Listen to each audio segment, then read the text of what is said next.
What's going on, everybody? What the heck's playing? Oh. Fuck Kick. Fuck Kick. And I know I shouldn't cuss right away, but fuck him. I'm over here like, what the heck's going on? I need this sound. I hear, noises and stuff. And next thing I know, I look over and there's Kick just playing away. Oh, wait, shit. I didn't need to turn off my Spotify there yet. But there's Kick just playing away. I'm like, what the heck's this in my browser? Why is there sounds coming through with the browser? Why is this a thing happening? What's going on? Oh, it's just echo. It's just echo because fuck him. Fuck him right in the boosie. Fuck him right in the goddamn boosie. But anyways, welcome all to Dermy's Dictations, where I will not be doing this daily. This is gonna... Shit, there might be another one tomorrow. I'm not gonna lie. There easily could be another Dermy's Daily Dictation tomorrow. Mainly because I got some more stuff to go over than just the Alyssa Mercante and Taylor Lorenz interview. But I'm laughing because I did not expect to see something happen today. And one, I'm slightly scarred, but at the same time, I have to tell everybody. This is a word of this is a public service announcement to anybody and everybody in the chat right now. This is a public service announcement to everybody across the world. Don't fight with autists. Okay, you just don't do it. By the way, hail Dom and hail the goddess. Share if you like the stream. Remember to share it out to your friends. But real quick, don't fight with autists because you always lose against the autists. And this is all coming from here. Oh, but I don't have my chat up. What the hell? I screwed up. Okay, but I come over here to this back and forth right now. Okay. This is Savvy over on Twitters. I love Savvy. I need to get her on Ballbusters. That is a goal of mine, is to get her on Ballbusters, okay? I would love to get Madam Savvy on Ballbusters because I think she would be a world of enjoyment and it make everybody cringe in all the best ways. But I see her post this, okay? There's no Goonergate. There's only pro-censorship and anti-censorship. Don't give it a cute name. Just like how there's no Gamergate 2, it's a battle of censorship. That's it, and anyone who is pro-censorship is uncool. Fiction must remain free. And I like this little picture she made. You see, this is a cute little picture. I like this. I enjoy this. I love this. And then I saw John Della Rose respond. There's just leftist cancel pigs, you, who are trying to consolidate simps among right-wing people trying to stop gaming from turning to garbage in the current leftist industry. You're the plant that Grums was talking about earlier today. I think we know who the plant is, but I ended up responding to John. Said, point to where she was trying to cancel you. Show me where she has said you should lose your YouTube channel. Show me where she is advocating for your books to no longer be sold. If you are going to keep saying you are being canceled, then show proof. Otherwise, you're just Alyssa Mercante. And I stand by that statement. And his response, cancel mobs aren't real, is the new cancel mob gaslighting tactic. It's so obnoxious. Has zero proof. Well, actually, he did have proof. And it's not quite a cancel campaign, okay? For all you in the chat, for Dom and for Legatus, it's not quite a cancel campaign. It's a hypocrisy campaign. Now, I already did one slightly utilizing John Della Rose and Melanie Mack.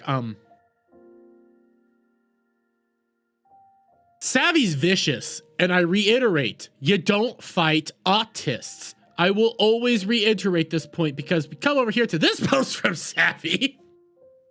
This went under my radar. This is from today at 4. Dear me, John, dear me indeed. Hail Yif Master War camp.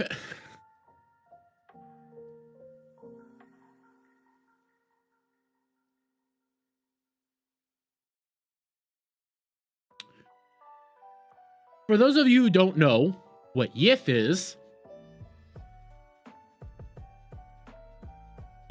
what furries call catching a shiny, like we like to talk with Cloud, you know.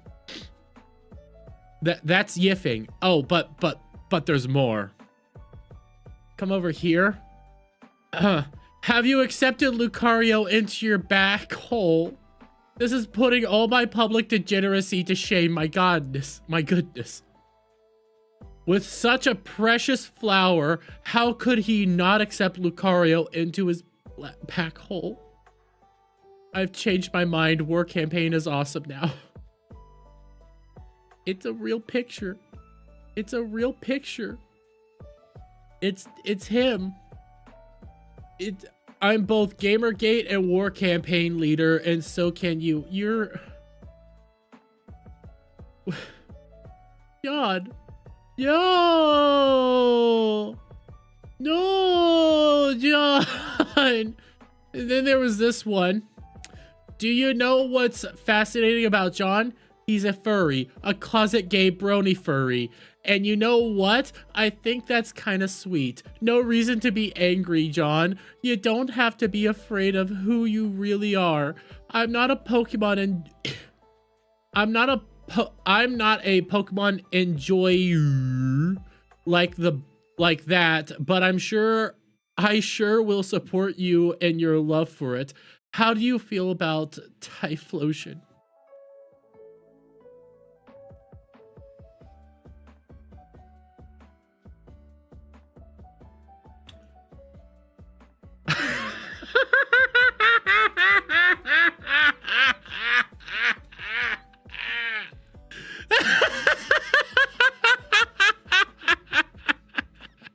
I can't stop laughing.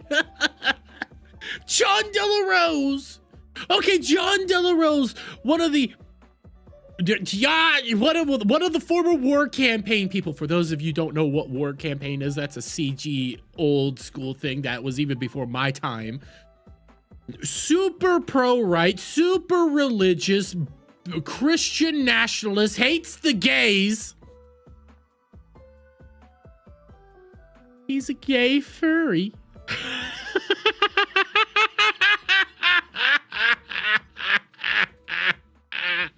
I now know why he hates gay people so much. It's because he's a secret gay furry. It all makes sense now. It all makes logical sense. It's why he's so pro-censorship, because he's a furry. He's into it and he's ashamed of it. It's okay, John. It's all okay, John. You can be a furry. I'm gonna shame you all the live long day, and I'm gonna put you in the camp first. But accept it, John. You're a gay Pokemon furry. And I scrolled through this thing back and forth. It's literally him. It's insane. My alt furry War Campaign army is jacked AF. He's gay. He's gay. He's a closeted homosexual. Oh, poor Johnny boy. I know, it must be hard. It must be hard being a closeted homosexual.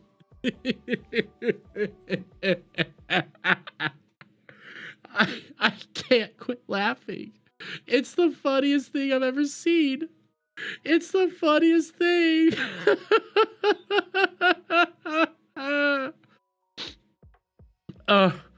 Oh my God. Why? Why would you ever do this? A furry, so no shaving / full body hair, and a tail butt plug. Yes, look at this. What's worse is he's doing it with Lucario, which was like one of the first pro furry characters in Pokemon. He loves the Lucarios. He loves them. He wants to curl up with the Lucario. And he wants that bone rush from Lucario. He loves the bone rushing from Lucario. I shouldn't be laughing at this. I shouldn't, but it's so funny. What here? I'll show you why it's even funnier. Okay, I'll show you why it's even funnier. So give me a moment. So this is John Della Rose right now. So I'm gonna make this a double feature. Okay. For those of you who hail Hoarding Alf, you just missed it, but we're gonna keep doubling down on this John Della Rose point.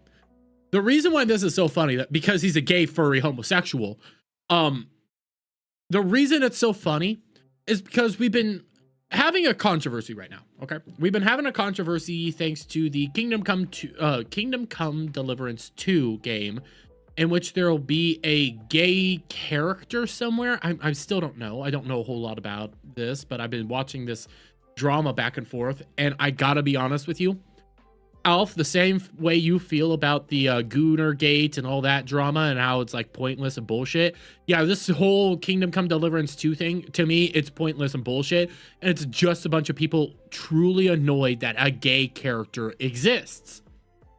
So we come over here to John Della Rose, literally tweeting out, gamers, put off the way, part of the way the woke won to the point where even fake anti-woke influencers accept gay sex in video games is language.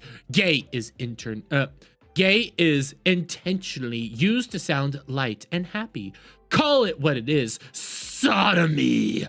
Do you agree? And this is a quote tweet of a screenshot of where Warehouse Studios community manager confirms Kingdom Come Deliverance 2 allows players to make Henry a sodomized despite previous claims he was straight and a white male. Okay. The thing is, you guys already wrote on this, and when you read what the director said, it's actually kind of mild. And he actually was like, yeah, there's a gay character. You can choose to live in sin.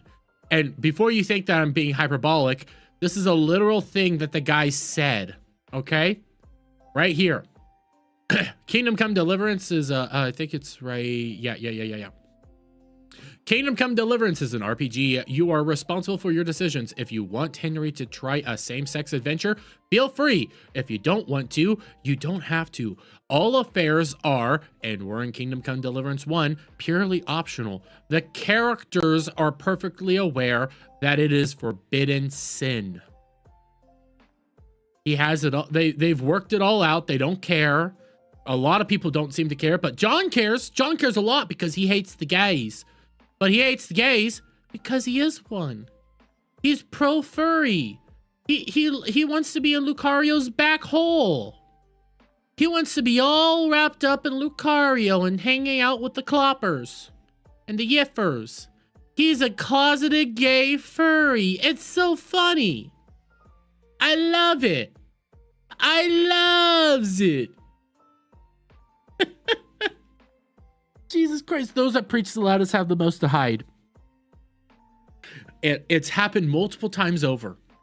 It's constantly happened that people get exposed literally for being just one of the most gayest freaks on the face of the earth. Did I spell something wrong? Yeah, I did spell something wrong. Fuck off, Fractured. You suck a dick. Anyways, do I have to do this?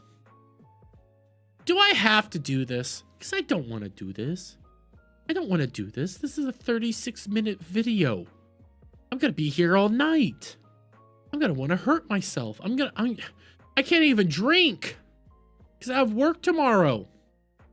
That's a shocker. Not really a shocker. Well, I mean, he probably likes the shocker, but let's start getting into the main feature.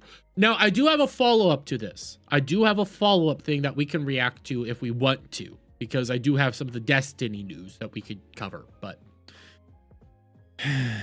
for those of you who aren't aware, about a week ago or so. Wait, no, this came out. Yeah, this came out Sunday. This came out Sunday on Taylor Lorenz's YouTube channel. Actually, no, yesterday on Taylor Lorenz's YouTube channel. This is the interview between Taylor Lorenz and Alyssa Mercante, in which they are discussing everything that's been going on with Alyssa Mercante and Gamergate 2, and it's literally named Doxed, Harassed, and Silenced: the fallout of Gamergate 2.0. And real quick, I pointed this out last night. How many times am I gonna pause the video? I don't know. I don't know. I have to do it for transformative reasons. But pointed this out last night. You literally have Smash JT right there. You're literally talking about it. You try to censor it out here and here. You're promoting it right there. It's in plain view of everything. Are you this retarded? Yes, but let the games begin, I guess. I'm muting the background music. This is somebody who has been making videos about me for months. You know, the next thing I need. I love how you're so angry about somebody making videos about you, but again, you're trying so hard as to censor it out, but you missed one. Someone was posting pictures of the inside of my apartment. Wait, what? Somebody was posting pictures of the inside of your apartment? What? Proof? Two of the most insufferable women ever to exist. This is gonna be worse than The View. Remember Gamergate? Women speaking out online have also been met with attacks via social media using the hashtag Gamergate. Already off to a rip-roaring start. No. God damn, we have to actually rehash half this shit. No, it was about people wanting actual power. It was a consolidation of power, and people also wanting at the same time accountability within game journalism, but nobody really acknowledges that. What started as an online spat about the ethics of gaming journalism quickly escalated into a full-blown culture war. It helped catalyze the alt-right movement, which I can't. It helped these retards secured power and prominence during the 2016 election cycle. Well, it's happening again. Back in March, no, it's not. Journalist Alyssa Mercante wrote a story about how Sweet Baby Inc., a video game consultancy, had been helping gaming. Do we really have to rehash the whole Sweet Baby Inc. article and how she openly got it wrong, how she misrepresented the truth, how she outright attacked, slandered, and defamed individuals, including Cabrutus, and also how she did not get the actual ignition point correct? It was all because Sweet Baby Inc. employees decided to go after Cabrutus. They started attacking Cabrutus. Do we really have to rehash this point?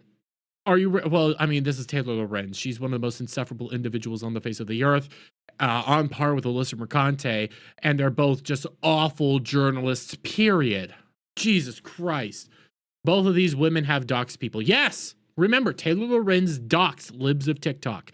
Alyssa Mercante has doxed individuals. They both are guilty of all these things that they say that is happening to them.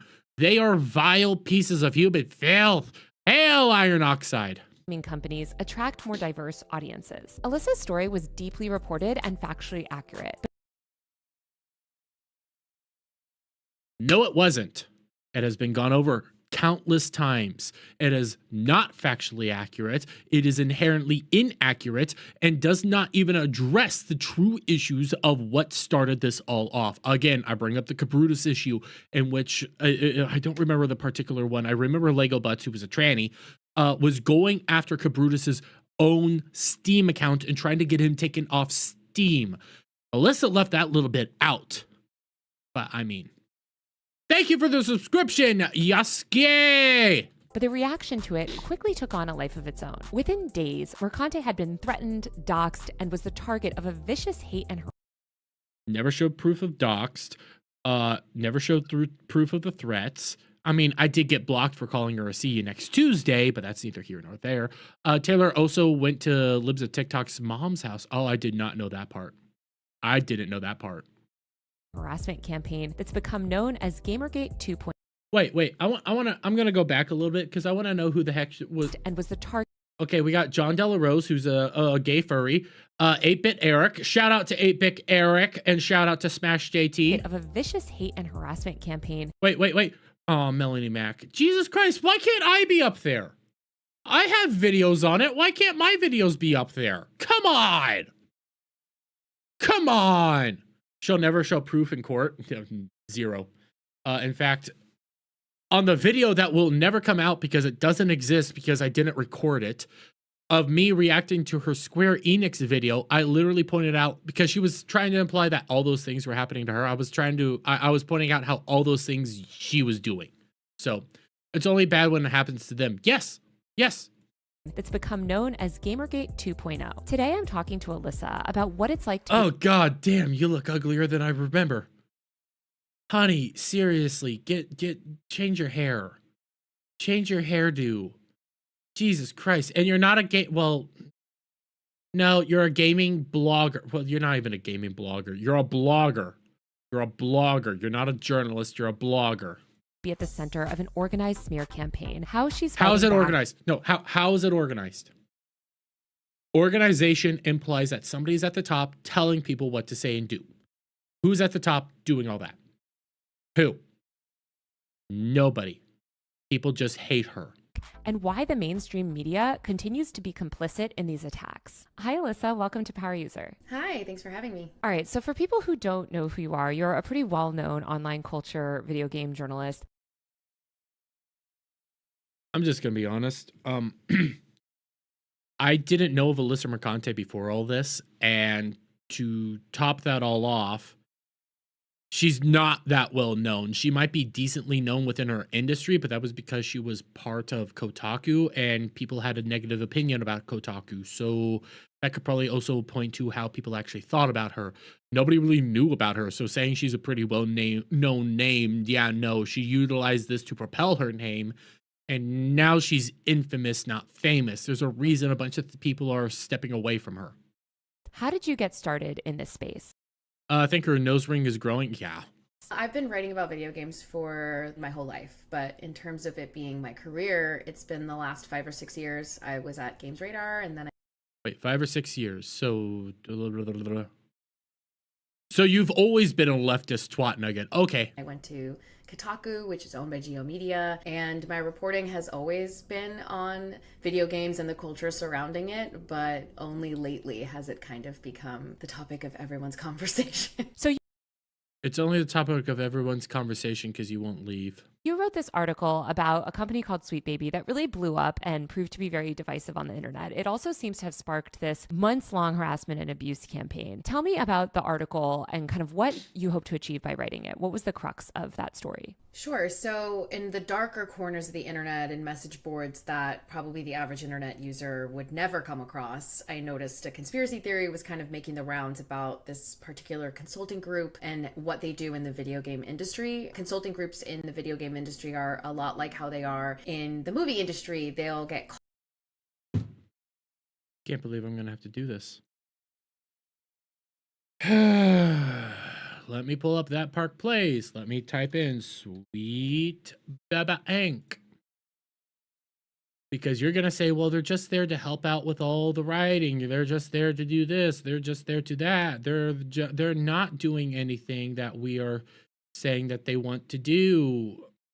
Let me see. Do we have old? I have to go all the way back to the very fucking beginning of this. Jesus Christ.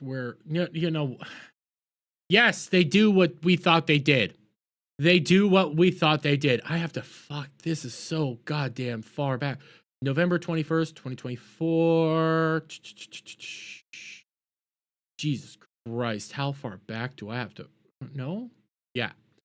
I still have to keep scrolling all the way through this just to try to find the first frickin' one.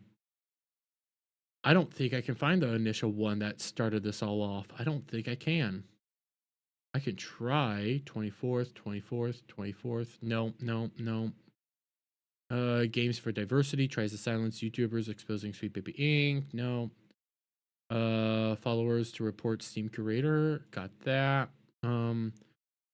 Sweet Baby Inc. employee, co-founder Kim Belair compares white males games to picky babies. That's actually very helpful. Misinformation. Sweet Baby Inc. runs to Kotaku for their cancel campaign defense. That was the initial. Wolverine, Gaslight, Retcon Games, Bungie Senior Suite. Sweet Baby Inc. CEO launches new cancel campaign, uses game developers, journalist Bryant Fran. No. Go founder David Bradard. No. Admits they want to take over the gaming industry. Yeah. Here's just 3 because it's been a little while. Jeremy, you reviews. Ho, hey! I saw Hypno and Smash T react to the Alyssa and Taylor podcast. It was so dishonest. I'm doing it now, but Sweet Baby Inc. employees begs followers to report Steam curator that tracks Sweet Baby Inc. games. This was the initial starting point that Alyssa Mercante left out, and Chris Kindred and Lego Butts, or Felix at Home, both try to cancel them. Then we want to say, well, it was a conspiracy theory. They weren't saying or doing what they said that they were saying or doing. This GDC interview right here. Okay, I'm going to click on it. I'm probably going to have to pause it. If I go... I want to say it is about it here. We always want to talk. No. Always remember it's a yellow thing. It's been a while since I've had to pull this up. This is her talking about picky babies. I want to do better. Yellows. It's a yellow one. I remember that. What's old use? I can't remember where it was exactly in this, but I remember. She specifically bringing marginalized collaboration. Is this it? Let's see. Let's remember what she had to say, shall we? You're aiming at your core demographic, and you're probably invisibly leaning up towards the dominant societal voice, even if you don't realize it. And if you're in development and you are part of like that dominant voice, you're like a cis hetero white dude or just adjacent to that. Do not wait until the end to call your consultants. Bring them at the beginning, and instead of asking them, hey, is this very racist thing we did very racist? Or is this deeply offensive thing we did deeply offensive? Are you hurt by it? Ask them what they want to see. Like, ask them what would thrill them, what would bring them joy. And if you have a team lead, put that request to them very, very early. If you're a creative working in AAA, which I did for many, many years, put this stuff up to your higher-ups. And if they don't see the value in what you're asking for when you ask for consultants, when you ask for research, go have a coffee with your marketing team and just terrify them with the possibility of what's going to happen if they don't give you what you want. What was going to happen if you terrify them? How are you going to do that? By forcing yourself into the industry. We also have Sweet Baby Inc. CEO Kim Belair admits she wanted to take over the video game industry. You scroll down here to this particular clip. 2018, one of my best friends and we teamed up and we founded a company, and the original realized that as a unit, we worked for us, which was to support us, to empower us, to lift us up, to value our talent, to help build our skills. And so today, what we do is writing, narrative design, story building, story breaking as our first and foremost, but on a secondary level, we work very hard to get marginalized talent into the industry, to protect them the way that we would want to have been protected, to lift them up, and to get them into an industry where they're too often shut out. And basically, I think to take over. They don't do what they say they do, guys. Called in by studios making games and do a pass on the script, or they'll offer insights into a character. Sometimes they do sensitivity reads. It's kind of like they wear many hats and they do very, very different things. This one consultancy group, Sweet Baby Inc., was being accused of forcibly injecting woke ideologies and characters into contemporary big budget video games, and it was being used as sort of a cudgel as to why there was a black lead character in, an award-winning game from that year. And you're talking about I just had it. What was the game? Alan Wake 2, which last I checked still hasn't made money. So yes, they did that. They were trying to find the justification, and they found it. It was pretty blatantly obvious what was going on there. And then everybody started digging deeper into the games that they were a part of, and they found an interesting trend that just kept going on. Oddly enough, an not Alyssa Mercante, but Kim Belair looking character shows up in every single game. including Suicide Squad Kill the Justice League, Alan Wake 2, and also Angra Boda from God of War Ragnarok. I started looking into the people who had created this group ostensibly monitoring any game that this consultancy firm Sweet Baby had been involved in, and found that they had their own Discord, which is like an instant messaging service commonly used in the games industry, used for people who are looking for people to play other games with. And that Discord was full of racist, vitriol, homophobic. Lies, lies, lies, lies, lies, because you were in there, you were taking screenshots, but you never showed off the screenshots, including the fact that 2 individuals from that Discord did actually reach out to you to talk about, and you never really showed what they had to talk about. They had to go on Twitter. I had those bookmarks somewhere, but that was years ago. Again, this is insane. What the hell, woman? None of this happened. You have screenshots. Why did you never post them? Homophobic slurs, misogyny, all the kinds of stuff that One of the things she thought was misogyny was people showing all the ugly women in video games and all the attractive women from Asia and saying, which way, Western man? That was misogyny. I hadn't really seen at that level online in a while. So you Bullshit. noticed that Sweet Baby, which is this consulting firm, had been increasingly involved in all of these video games that were being, it seems like, the target of backlash, like you mentioned. So you kind of dug into what was fomenting that backlash and found this group of people that were really dedicated. Wait. So all these games that were widely hated, it doesn't matter if the gaming industry loved one particular game. It did not win. It won Game of the Year. Well, no, it won a bunch of awards. It didn't win Game of the Year. And audiences basically rejected that game because, again, it hasn't made money. So because the audience isn't wanting to play along and the audience found a consistent trend within these video games, that means it's a conspiracy. No. To tracking this consultancy firm, Sweet Baby, and it seems like producing coordinated harassment campaigns against any game that, I guess, deigned to partner with this consulting firm. Yeah. I need to quit pausing this. I'm only 3 minutes in. Jesus Christ. That's not how an organized harassment campaign works. Just because these people said, hey, we don't want to be a part of this game. And in fact, this Discord didn't exist until during the full-fledged acknowledgement of Sweet Baby Inc. around the same time that Suicide Squad Kill the Justice League was coming out. That's when people were really starting to talk about Sweet Baby Inc. It wasn't until that the Discord got made. And yes, it should have never been public, but that's neither here nor there. But it wasn't how we doing so far, Dermy? Oh, I'm livid. I'm more livid than I was earlier before I started the stream. But anyways, none of that works. None of this works. Where's the harassment campaign? No, gamers were just rejecting these games. They were then curious at why is this all happening? Why is this continuing to happen? And they found Sweet Baby Inc. through these whole discussions, through these whole points. It wasn't until like November or October that people actually started talking about it, primarily around actually Spider-Man and then Spider Woke, and then also on top of that, they started talking about it in regards to Suicide Squad Kill the Justice League. The only game that Sweet Baby Inc. has put out that has actually made any sort of money was God of War Ragnarok. The rest of the games have all been massive flops. They might have won awards here or there, but that doesn't mean money. Awards don't equate to money. We're talking about hardcore money here. So if gamers are constantly rejecting these things, if gamers are constantly saying, no, we don't want a part of this, how is that a harassment campaign? How is it if the vast majority of gamers say, no, we don't want this, that's a harassment campaign? No, that's just you putting out bad products. And then gamers responding to bad products. But your whole job is to lie, so. Yeah, and honestly, once the piece that I published went live, and that piece also included interviews with the people who work for Sweet Baby Inc., because the goal of the piece was... What about the interviews from the Discord?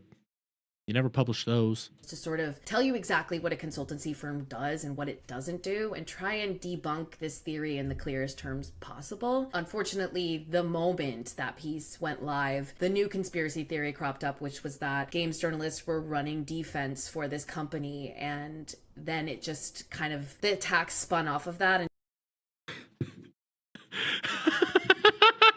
Okay, wait. So... all the game journalists, remember, this was an organized thing. This was 100% an organized thing. Every game journalist outlet had something on Sweet Baby Inc. criticizing people, criticizing them, attacking gamers left, right, and center.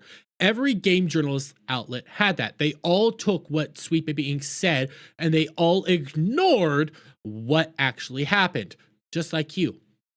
So then that's a conspiracy theory to think that every other games journalist besides you, Alyssa and Kotaku, were writing the exact same headlines, leaving out the trigger point on purpose. You don't think that's organized? You don't think that that's not an organized harassment thing? That's not a conspiracy. That was fact. Everybody was able to see it. And you were triggered by the fact that people were calling you out. The conspiracy theory that game journalists are defending Sweet Baby Inc. said the game journalists who defended Sweet Baby Inc. Exactly, Jeremy, you. Exactly. You defended them. You have open conversations with them on the regular. Also, I love how she ignores Chris Kindred attacking Kabrutus. Yes, exactly. And just started getting worse and worse. So any game that was even remotely connected to Sweet Baby Inc., anybody who worked at Sweet Baby Inc., a lot of people who were just... Wait, no. People that were working at Sweet Baby Inc., yeah, we looked into and we talked about, but there's never been any proof of harassment. Again, nobody's ever actually shown any actual evidence of this. People were just constantly looking into them. Every game that they put out, yeah, people didn't want to buy. People were happy that people were actually pointing it out because they don't want to support this company. They don't want anything to do with this company. They want this company gone. Same with things like Gamer. It was Gamer X, which is GAY X, like John Del Rose. And then the other one, I can't remember the other one off the top of my head, but there was a bunch of these consultancy companies that people were discovering. You also had Baby Ghost. You also had other things that people were figuring out and pulling out and pointing out. Sweet Baby Inc. was just the biggest one right there because they decided to do the dumb thing and get public about it, where all the other ones kind of kept in the shadows. Women or people of color or queer folks who were writing about this or talking about this online, they were just the target of this harassment campaign. Oh my God. Is this really what my life's gonna be? Is this what I have to put up with?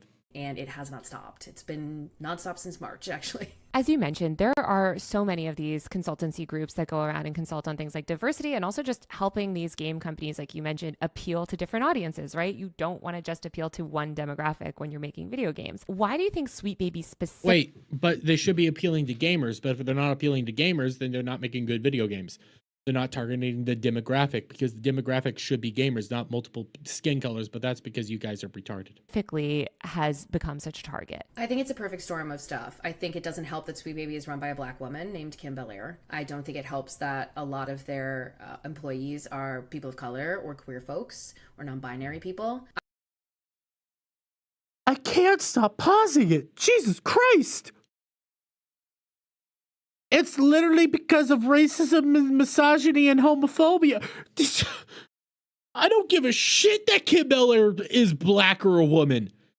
I don't like what she's doing to games. Holy shit balls. It really is that bad. I don't think it helps that the video game industry, which grew exponentially during the height of the pandemic, where more and more people were buying game consoles and playing games that had never been involved in this industry before. And all of the video game studios started hiring more people. Isn't that just an admission that people that shouldn't be in gaming got into gaming and started changing it for them? Isn't that just a tacit admission of that? Looking to make more money, which resulted in mass layoffs the last 2 years. I think people have also noticed that there is a perceived decrease in quality of some types of games, games that are made with microtransactions so that you'll buy the game, but then you'll keep buying stuff in that game because you want to wear a cool outfit or you want to have a cool weapon. And those games are launching and then failing kind of miserably. And Sweet Baby Inc. was involved in 1 or 2 games that did not do very well. Oh my God. Not talking about the story. Yes, people are tired of microtransactions and stuff like that, but you're not talking about the story at all. You're not talking about any of these other aspects of why people were hating on Sweet Baby Inc. games. And you're just trying to boil it down to all this other ethereal stuff, including homophobia, misogyny, racism, and... Jesus Christ. Holy shit balls, you're a fucking retard. You are a fucking retard. Diversity. How about you just make a good game? Yes. One or two games that didn't do well. Several games that didn't do well. But unfortunately, what happened with Sweet Baby is it just became this kind of catch-all term for anything that they deemed to have any sort of DEI in it, diversity, equity, and inclusion. So if there was something that had a black character or a female lead, it was Sweet Baby treatment. Sweet Baby must have. Where was this during the re-release of Tomb Raider? During the re-release of Tomb Raider, people were annoyed that there was some things that were censored, but everybody was pretty much happy about that. So if it was people freaking out about woman characters, why weren't they freaking out during the Tomb Raider re-release? Maybe it's just because Sweet Baby keeps giving him subpar content. You ever think of that, Alyssa? No, because that will require brain activity. Touched it. So now it's kind of spun out into a lore that in many cases is completely untrue, that this development company hasn't even worked on most of these games. About a decade. Well, that was true. Okay, I will give her this. There were, at the very beginning, a bunch of people calling out different games that they thought Sweet Baby Inc. was a part of. One of those games was Forspoken, for example. And even I thought, oh my gosh, Sweet Baby Inc. was a part of Forspoken. This is insane. This is bad. This is awful. No. Sweet Baby Inc. was not involved with Forspoken. Black Girl Gamer was involved with Forspoken. So yes, I can agree with that point. Sweet Baby Inc. became this catch-all term, but it wasn't just Sweet Baby Inc. It was the vast majority of other individuals that were a part of this. And by the way, thank you, Dom H, for the 5 gifted memberships. I appreciate it so much, buddy. But I can agree with that part. I can agree with that. So there's one. Decade ago, there was this movement online called Gamergate, which obviously you and I are very familiar with. It was this really coordinated harassment campaign against a bunch of women in video games journalism, bad faith attacks, and smears. And it was. This is painful. How?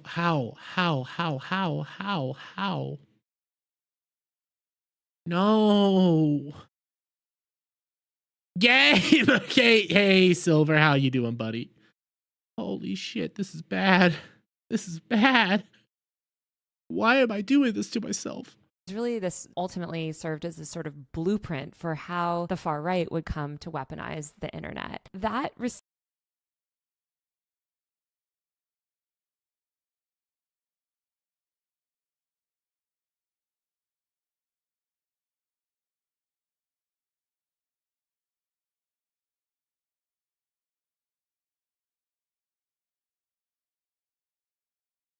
Well, Static, the answer to that is because all these left-leaning journalists just love everything about this, and they all talk about this all day and night, and they converse with each other over and over again, and they all they fear Gamergate. They hated Gamergate, so everybody in the journalist outlets pretty much knew about Gamergate, which is insane, by the way, because they all lied about it the entire freaking time. Now, there were some people that took it way too far. I'm not going to deny that. But for the most part, they had it all twisted, and they denied and they lied. And again, it was a consolidation of power, just like Me Too or even the George Floyd riots. It was a consolidation of power on leftist ideology. Basically a blueprint as to how the rest of the world continued going. So if somebody did the blueprint, it was not the far right. It was you, Taylor. But I mean, you left freaking Washington Post because you were too far left. Jesus Christ, I can't. I'm 6 minutes in, and it literally feels like every time I unpause, there's something else. How is it like this? It really is worse than The View. At least for a while in The View, you got commercial breaks. Here, you got nothing. She was fired. I don't remember if she was fired. I think she left. Was she fired? Here, let me look that up real quick. Taylor Lauren fired. I know she's like 50, 60, 70, something like that. Oh yeah, she was fired. This is from NPR. Left Washington Post. She was Launching her own digital magazine called User Mag. Loren's professional fate. The paper. I'm just double checking because. Wait a minute. No, I'm not gonna give you money, NPR. Fuck off.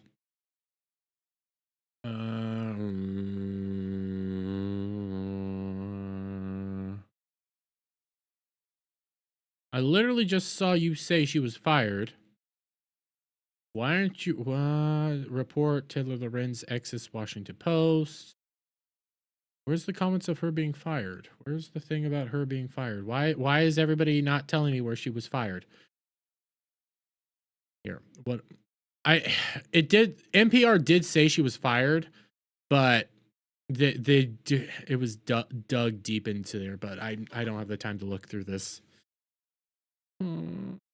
Received quite a bit of attention after the fact. There was a bunch of think pieces about it in 2017, 2018, 2019. Like, wow, wasn't that bad, right? Good thing that was over. It does seem like, though, things kind of went underground or at least weren't so bad for a while. In the past year, really with this new sort of campaign against Sweet Baby and some of the journalists involved like you, it seems like we're experiencing almost a Gamergate 2.0. What do you think has led to this resurgence? There's so many things, and I keep saying perfect storm, and it feels like a cliche that I've repeated so many times when talking about this, but it is sort of that. It's being an election year and all of the kind of political disagreements and conversations that happen around an election year certainly make the internet an interesting place. I mean, we know that the far right and the people who helped prop up Donald Trump's first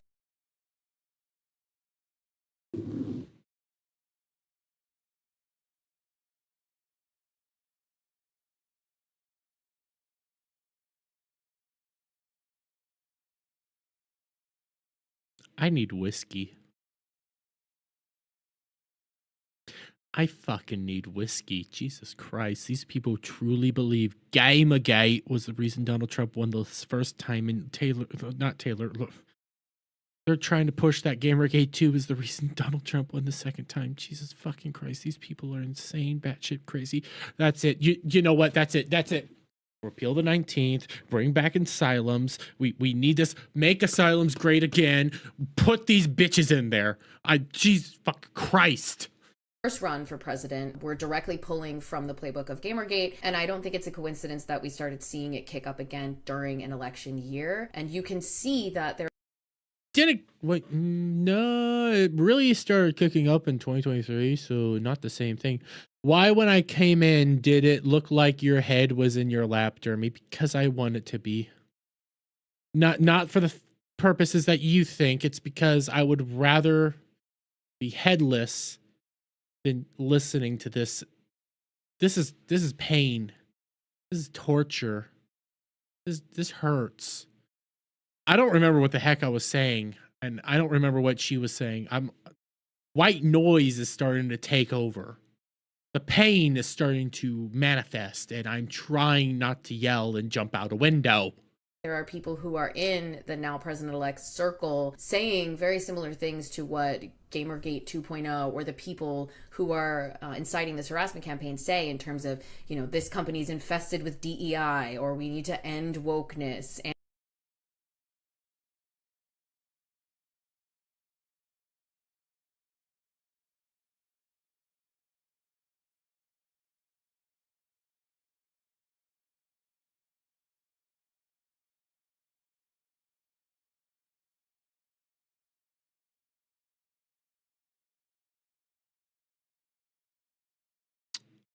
I asked Grok, and they say she was not fired from the Washington Post. She chose to leave the origination to pursue independent journalism on Substack.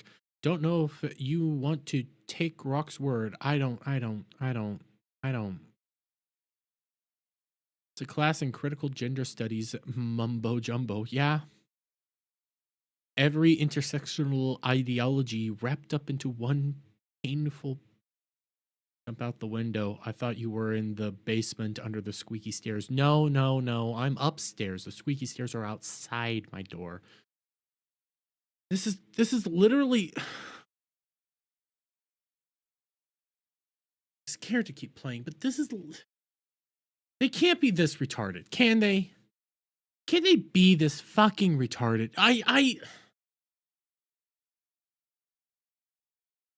Kratos once told me, you know, there's people in this world that look very prim and proper.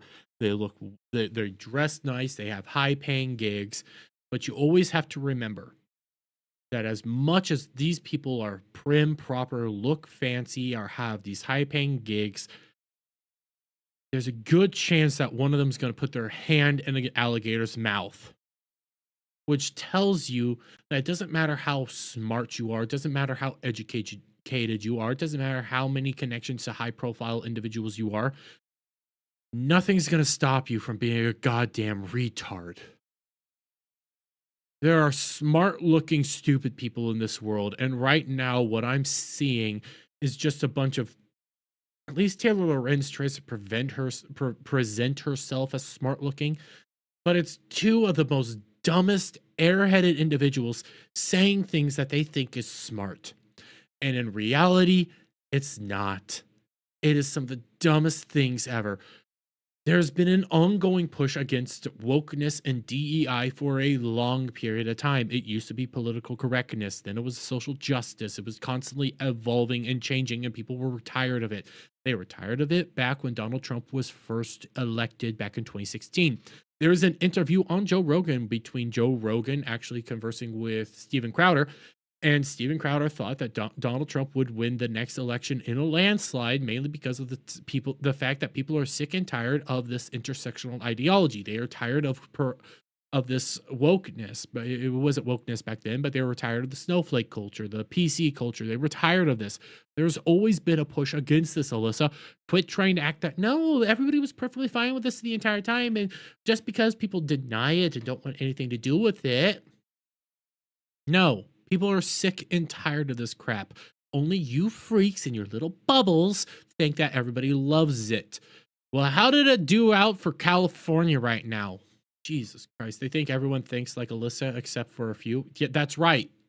They all think the same. Like legitimately. I fully know not everybody thinks like me. Not everybody agrees with me on politics, on gaming, on any of this stuff, or sometimes how to even approach YouTube. I'm fine with that. But these people, they always have to be right. And they think if you disagree with them, you're part of a minority individuals. They can't even accept that Donald Trump won the popular vote. They have to come up with bullshit things. Hell, Alyssa Mercante doesn't even think Donald Trump was assassinated or attempted assassin. She doesn't. She thinks it was all staged. Jesus Christ. Hey, J.S. Pena. And the issues that the gamers have with video games and the diversity of the industry can easily be applied to larger political issues that they may have. And this sort of belief that there's this massive, countrywide conspiracy to elect people or put people into jobs who don't deserve it because they're a minority or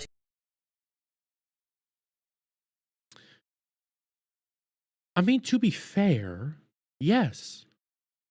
How's LA doing right now? Your first female black mayor. When it came to people wanting Kamala Harris, it was because she would be not just the first female president, but the first female president of color. There is a consistent push to this. There is a 100% push for this stuff. Oh my God, that's 100% of what's going on, bitch. I love you, Dom. Yes! For fuck's sakes! The chief diversity and equity fire chief officer lady, who's a lesbian, literally said that she wouldn't save your husband from a burning building. I need whiskey. I should have picked up whiskey. To cancel people because they don't think that that's fair. And I think that combined with the way the Gamergate just kind of eventually disappeared also meant that a lot of the major players in the video game industry didn't really have to acknowledge it. You didn't have to have Microsoft say, this is screwed up and you shouldn't do this.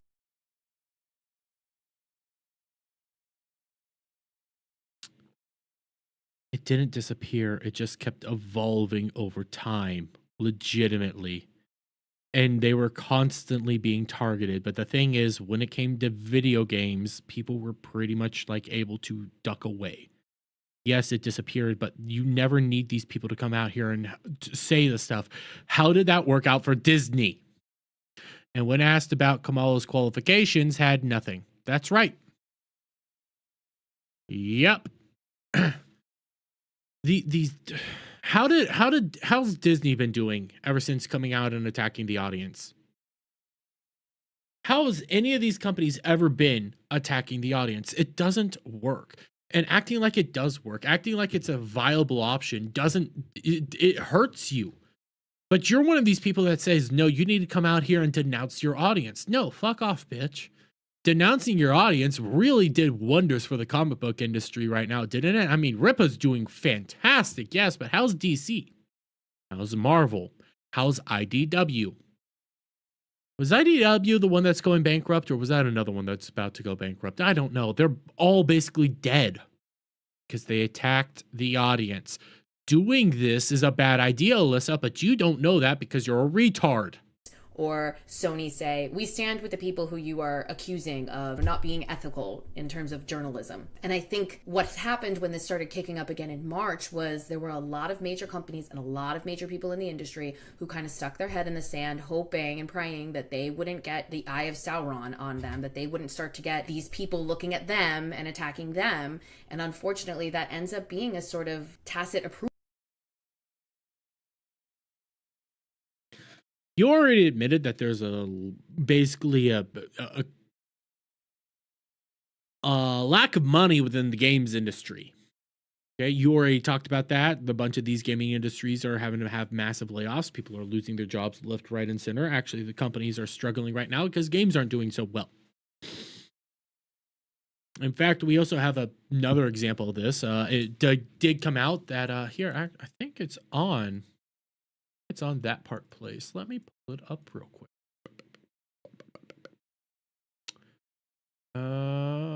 Yep. Right here. Sweet Baby Inc. Client Reflector Entertainment forced to reorganize admits failure of Kim Bel-Air's Unknown 9 Awakening hurt the studio. So, tell me, legitimately tell me, why is it that all these companies didn't come out and make this strong statement like you want them to? Could it possibly be because it didn't work for Hollywood? It definitely didn't work for comics. They're struggling to have money. Everybody's in this really bad period right now. And the last thing they want to do is hinder growth, attack the audience, make it so that they don't gain money. How's Ubisoft doing right now? Last I heard, they're on the verge of bankruptcy, and they need this next game to really do well, and they've been attacking the audience left, right, and center. How are they doing? By the way, shout out to Kratos. Oh, Kratos. Yes, Dermy fat, I know. I see there's a Jewish guy in the chat. Maybe we need to take care of that one. But AL Adam. See you later. See you later. What the fuck? Fuck off. But all of your logic doesn't make sense. Alyssa, everything you're telling them to do will literally end the companies. This will literally hurt companies and hurt businesses. You're an idiot. It didn't work anywhere else. Why would you think it works now? Only like legitimately, the definition of insanity or definition of crazy is doing something over and over and over again, expecting a different result. That's quite literally what you're advocating for, is for somebody, yet again, in another industry, coming out here and attacking the audience because you think you feel slighted. Doesn't work. It's a bad tactic, and it's going to burn everything down. Approval of the way that these people are behaving, or at least giving them the space to feel like, well, they can continue to get away with this. It seems like this campaign has obviously spanned the internet. It's all over YouTube, Twitch, every social platform. But so much of this coordinated harassment and attack stuff seems to be happening on Twitter, or X rather now, especially under Elon. What role do you think has Elon's X and its sort of toxic algorithm played in boosting this Gamergate 2.0?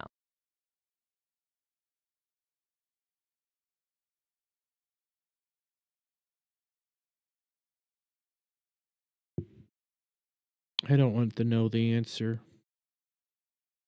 I don't want to know the answer, chat. I don't. I don't.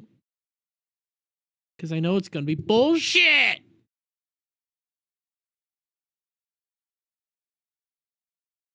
There's a couple of things. First of all, the terms of service that X/Twitter has in place are clearly not being policed or monitored as well as they should be, or as well as they were before Elon Musk took over. There are clear-cut violations of terms of service. I mean, people with slurs in their names. But it's not just the terms of service, right? Like, I guess what role do you think the actual algorithm plays, and the fact that you have these like right-wing figures that are able to amass so much power on that platform?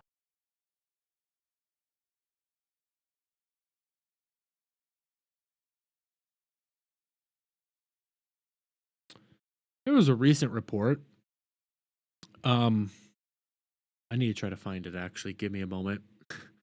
Jesus Christ. There was a recent report done that basically established that out of every single social media site on the platform, there was only one truly balanced social media website. And guess what site that was? X. X is the most balanced social media website. CNN panelist, I know this is coming from New York Post, but there was a recent back and forth. This is based on CNN. Where was the... Okay, it was according to Pew Research. Okay. Here it was. Yep. Right here. This is coming from Pew Research. According to Pew Research, X is the most politically balanced social media platform. Men and women over on Facebook. Women predominantly skew over on Facebook. Men predominantly use YouTube. Women predominantly use Instagram. Women predominantly use TikTok. X, it's predominantly men, but Reddit is predominantly men as well. But when we start going down to, I think it was politics. Where was it? Oh yeah.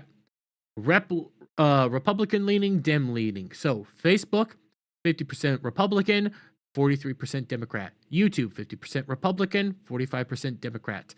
Instagram, 37% Republican, 58% Democrat. TikTok, 39% Republican, 55% Democrat. We can come over here to Reddit, 34% Republican, 63% Democrat. And then on X, 47% Republican, 48% Democrat. Is the most politically balanced platform out there. So when somebody comes out here and says that, oh, but the right wing are rising on this or consolidating all this power, no, it's balanced. And if that's true, that tells you that the majority of Americans prefer the right, that everybody is on the right and you are on the wrong side of this. If all the right is growing on X and it's the most balanced platform, doesn't that tell you that the right is probably the person that people are gravitating towards naturally and people just agree with them when left unchecked? And here's the thing. There's a law on the internet, and I can't remember what the heck it was called, okay? There's a certain political law that any platform that has basically zero moderation inherently skews to the right, because on the right, people prefer meritocracy. And, you know, the best of the best rises to the top. Cream of the crop rises to the top, so on and so forth. When it comes to these points that we are seeing right here, isn't it that this is just a natural way that things basically pan out? So if you're complaining that X is doing all this stuff, that people are rising up on X, maybe you guys are just in the minority. Think of that. Platform. I mean, it has to do with the monetization also of hatred and harassment. I mean,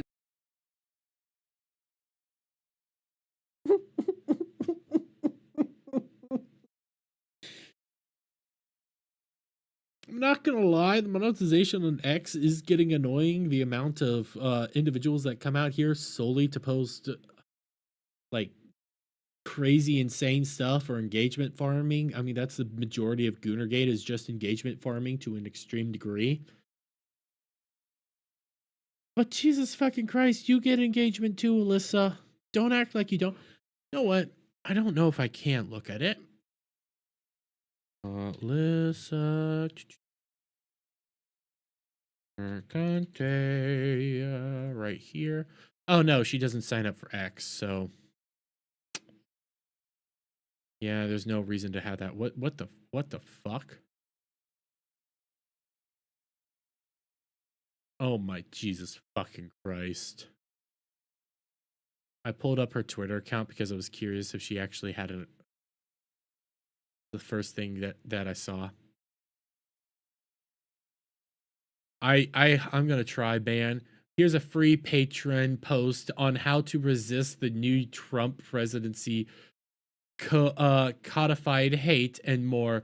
If you have any resources, please drop them below or DM me. I will regularly update this.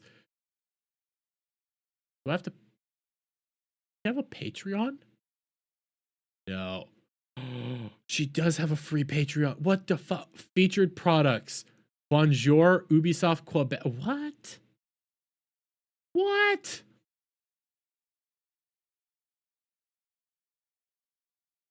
What the? Marvel Rivals sexiness is fine and also not a big deal. Sue Storm is sexy and that's very okay with me. You have a fucking why? Ah! Official $5 a month. How do I look at how many people you have? How do I look at how many people have signed up?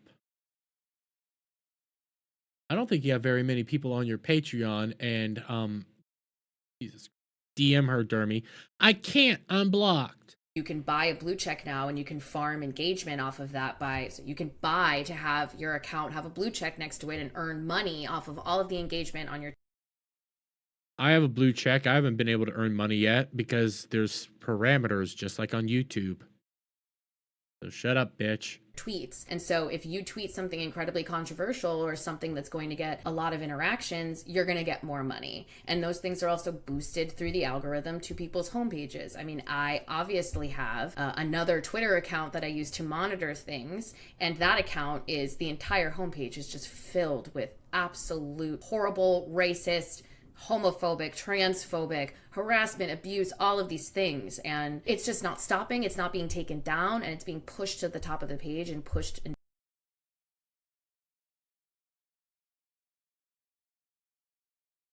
What is it? Let's see some screenshots, Alyssa.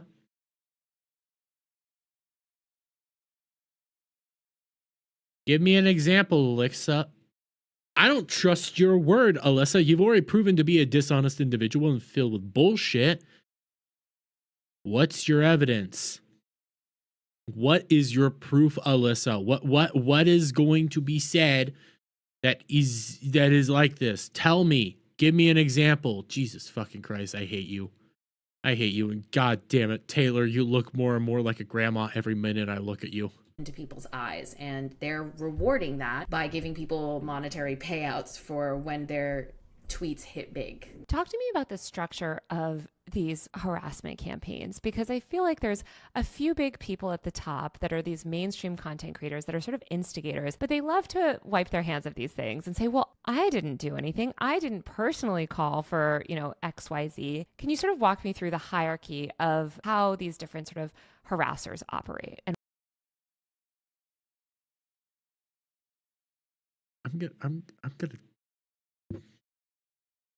I really want to know how the fuck this makes any sense. So if a high profile individual legitimately comes out and says, no, don't do this, don't harass them, don't DM them, don't interact with them, don't do this, don't do that.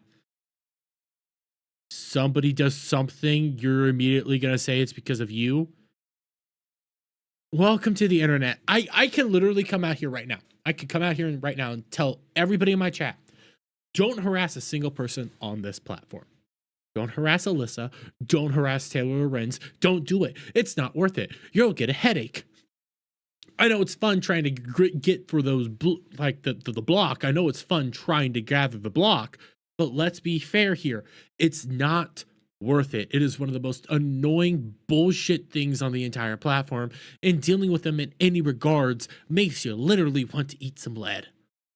But okay, let's in Minecraft, by the way. But let's take this. Let's take this. Okay, so I just said all that to you. One of you goes out there and just responds to her post. I now just send a hate harassment campaign. How? Here's the reality, okay? Alyssa, you're infamous, not famous. There's a complete difference there, okay? Infamous is people that are majority hated, just like you. So when it comes to your posts and anything that you put out on the internet, considering you constantly try to grift, considering you're constantly trying to get your name out there over and over and over and over and over again, for increasing your status and increasing your public profile, you then take that, okay, and you're expecting people to not participate with you, interact with you, or do anything with you. That's what you are expecting to have happen, but in reality, that's not going to happen. That's not how that's going to work. None of that is the reality right there, okay? But then because you're constantly posting on the internet and you are a public individual, somebody's going to comment on you that's negative, especially because you have such a higher profile now. That's the reality. And yes, the real Bob Newman, it is moral grandstanding. And where they land. There's usually always, in this instance of harassment campaigns, a few leaders who are most of the time very careful with what they say and what they share. You're rare that you're going to see someone who has 150, 250,000 Twitter or X followers outright incite violence or threaten someone or anything like that. But what they will do is they will point ceaseless harassment at, or they will point endless fingers towards specific people in a way that they think is coy by saying, oh, well, I know this person, and here's a picture of clearly a person of color is involved in this game that didn't do well, and they probably don't like you, the gamer, and they rile up a base of smaller content creators who tend to be a little bit more loose with the stuff that they say, a little bit less careful with what they're inciting, a little bit more harassing.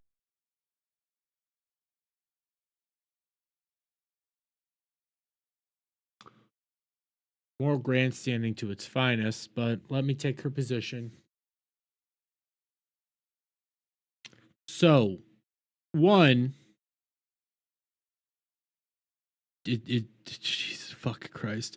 Lawrence L.G. Gilmer, harassment, more like commentary. Yes, exactly. Mo Zamboni, loose, interesting choice of words. Yes. Let me, Jesus, what the hell?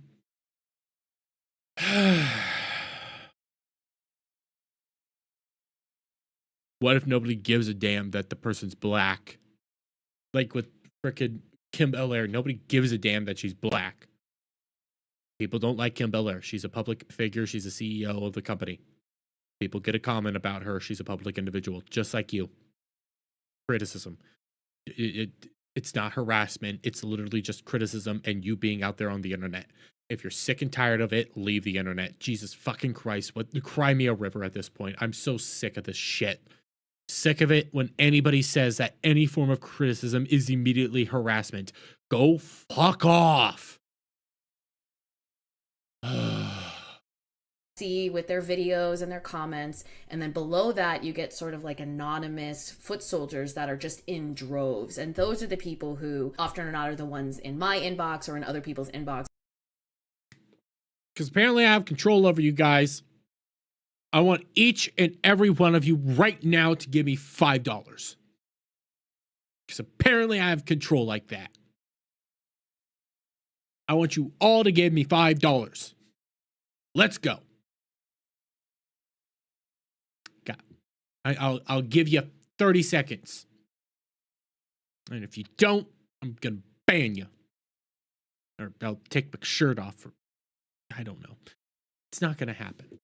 Okay, I know none of you guys are probably going to give me $5. I don't give a shit. I'm just using that as an example. I have all this power. Can't give you guys, give me $5. Even if I gave you 25 already. Yes, Dom. But it's to a point. I don't care. And maybe the $5 isn't a good example, but what I was using is her logic. I have this magical power over you guys. Okay? I have this fantastic power over you because whatever I say, you're just too stupid. And you're going to go out and do it yourself. So if I say, give me $5, all of you, give me $5 right now. Obviously, you're going to give me the $5. No, you're not. You're not going to give me the $5. I mean, Jesus Christ, if somebody actually gave me the $5 right now, I'm going to look like a retard, but I'm not expecting the $5 because I know I don't control any of you. You're your own person that can go out and make your own decisions. I'll say over and over again, don't do anything. Don't be a dum-dum. Okay? Don't be like me and get blocked by her by calling her a see you next Tuesday. Although she really pissed me off that day. But anyways, like, I don't have the power over you. I can't come to you and tell you to give me $5 right now. How the hell can I tell you to go do any of this shit? I don't have that power. But she's a retard. Okay, I can't quit saying that. She's just retarded. And she fundamentally doesn't understand how the internet works. I ain't giving you shit. Exactly, Static.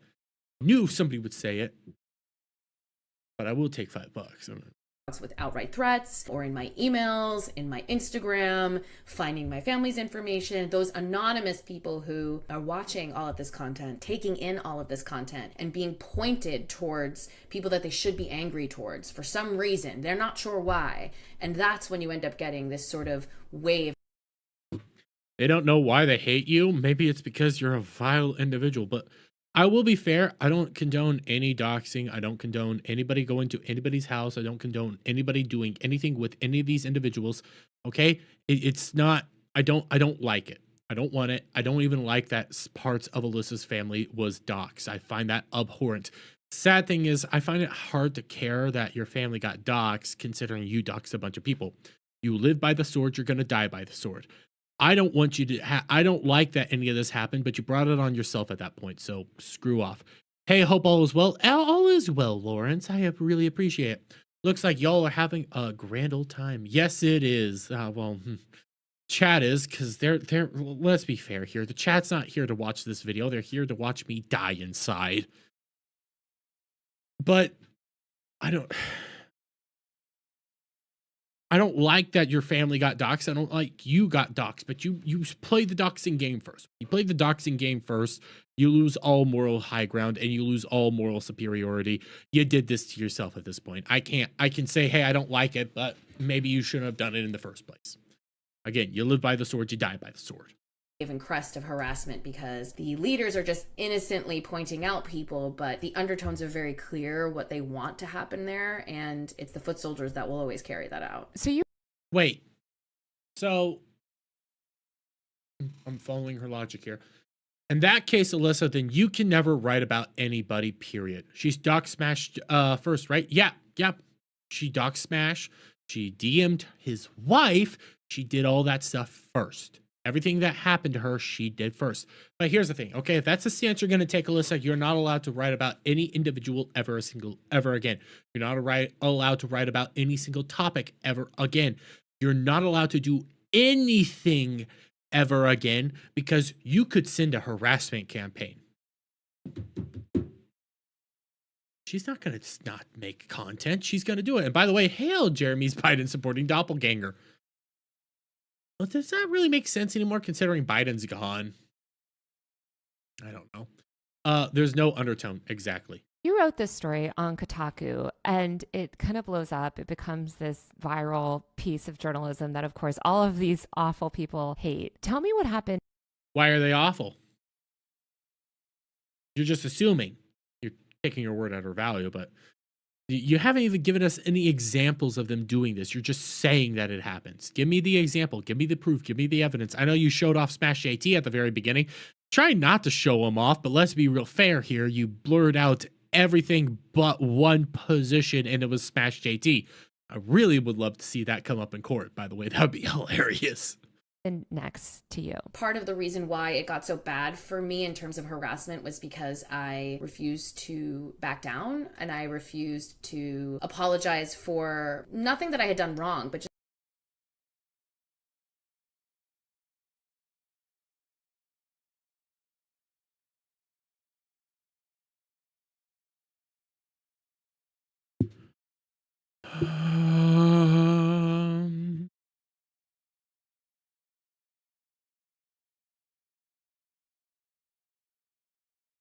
Static, I just saw what you said in the chat. Like the duck meme, why are they awful? Why are they Alyssa? Alyssa, you literally got an entire story wrong and then started throwing a fucking bitch fit at everybody. You doxed somebody. You attacked individuals. You literally threatened people. You took somebody's what? You assisted in taking down somebody's website. You literally assisted in the takedown of Smash GT's own website. That is his livelihood. That is how he makes money. And you're literally coming out here saying you did nothing wrong. We have plenty of evidence of you harassing people.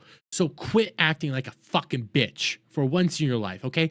Quit acting like some leftist, feminist, cock-sucking whore and then take some fucking accountability for once in your goddamn life, you stupid, smelly-ass skank bitch.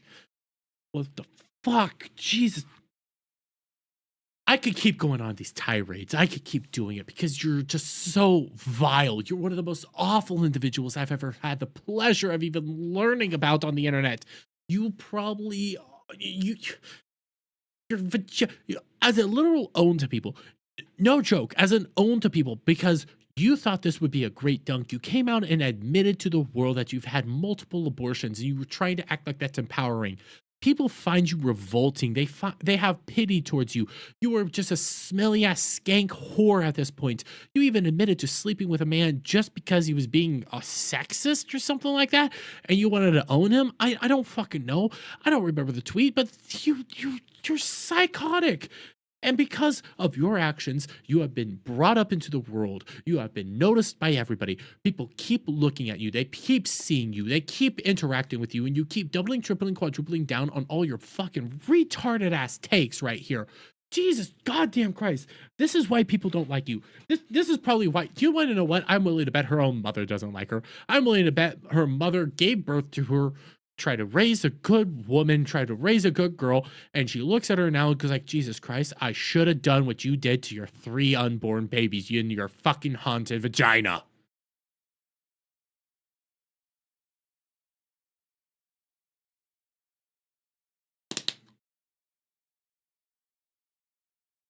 Jesus Christ,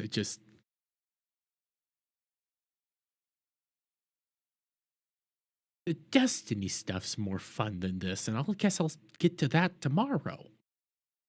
Just for being who I was. And in the immediate aftermath, there was a lot of finger pointing that this piece was untrue or purposefully literally was untrue and purposely misleading. Leaving things out, or none of this is correct. You literally did leave stuff out. You purposely left out the ignition point. You stupid cocksucking whore that's only famous because you used to sell butthole picture. Go back to OnlyFans. Literally go back to OnlyFans. That's all you're good for at this point in time. Holy fucking shit. Correct. And when I was pushing back at that, that started kind of the waterfall of harassment. Nowhere do you mention this. Nowhere do you mention any of this. Sweet Baby Inc. employees doing this. You stupid cocksucking whore. That's all you're fucking good at. Go back to the corner. So I started becoming this kind of stand-in for everything that was wrong with games journalism. My face is plastered over hundreds of YouTube videos. You asked for that, by the way. You literally put out a picture. I have it somewhere. Of you in front of a green screen going like, at least use my good pictures. You keep doing this on purpose. You get to have it. Welcome to the internet, bitch. Have an order. Watching my every move. Wait, I want to see RGT85. Where I want my vid. Me? I was getting threats. No, I don't have any of my videos up there. I hate you.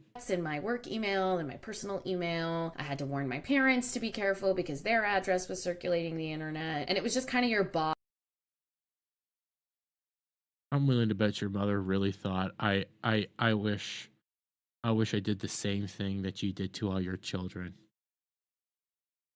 I'm putting this up to 1.5 because this is painful. standard harassment campaign. They go after every piece of social media you have. They try and find every bit of personal information they can, and they're kind of obsessing over everything you do. I was joking that they like probably had my menstrual cycle charted, but it really feels like that at a certain point. Like, it is nonstop, and it's every breath you take. Somebody is archiving it and putting it in these darker corners. You put yourself into public. You put yourself onto the internet. Guess what? You became a lolcow. You're not famous. You're a lolcow. People are going to start cataloging everything you do. If you don't like it, get off the internet.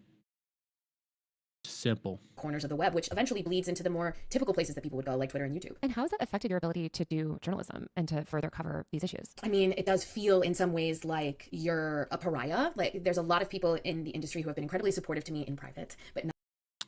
Should have paused it real quick. You are a pariah. You are one of the biggest pariahs out there. I swear to God, if she says she was fired from Kotaku, that would be beautiful. Because that's her admitting it. But she has already stated in the legal docs, she said she lost her job due to Smash JT, due to everything that's been going on because of Smash JT. But beforehand, she said she lost her job. She didn't lose her job. She willingly left. Okay, those two things can't happen at the exact same time. One of those two things is the reality. I want to know what she says about her leaving Kotaku, if she brings it up at all, because that would be amazing. By the way, good night, Dom. You have a wonderful night. Aren't you glad you did this, Dermy? We'll listen to the rest tomorrow. Oh, I'm so thankful. I'm so happy. Not as supportive as I'd like them to be in public. And, you know, my company, when I was at Geo Media, was very clearly unhappy with what was going on and very clearly unhappy with the way that I was reacting to it. And it because you were reacting to it so subparly. You were making their whole website an even bigger joke than it already was. You kept doubling down. You kept feeding them. You kept interacting with them. You kept making it worse. No wonder they would think that it's bad. You were acting retarded the entire time. What the hell? It ended up reaching a head where I could no longer work there. It wasn't working for anybody. And now I'm in this sort of in-between where Okay, so we have some new information. We have new information. So what if this is the reality? Okay, what if this is the reality? Because again, I brought up the fact she says she lost her job at Kotaku due to Smash JT. She also said that she left willingly from her job and it had nothing to do with Smash JT. What if it's a mixture of the two? Okay, now follow me here. Follow me here. We're assuming that she was fired. What if she truly wasn't fired? What if she truly, honestly, was being put into a position where she had no choice but to quit?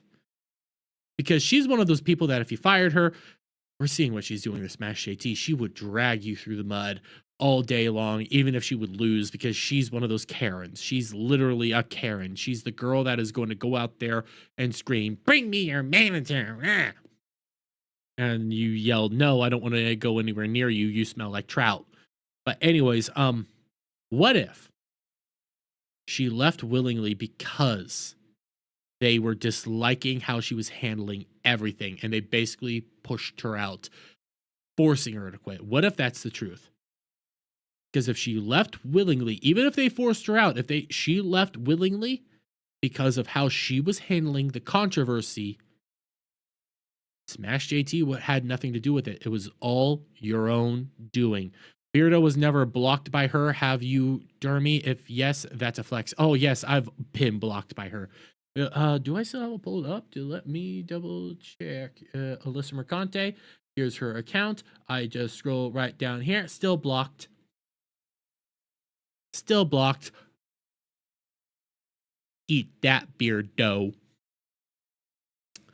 But yeah, maybe she was fired or she quit because of how she was reacting to everything, not because of Smash JT, but how she was treating everything. That would be a much more interesting thing. LOL, Dermy, tag Beardo. I've tagged him before, but I'll do it again. I'll do it again. Give me a moment. Where is it? I literally I'm gonna boop, boop.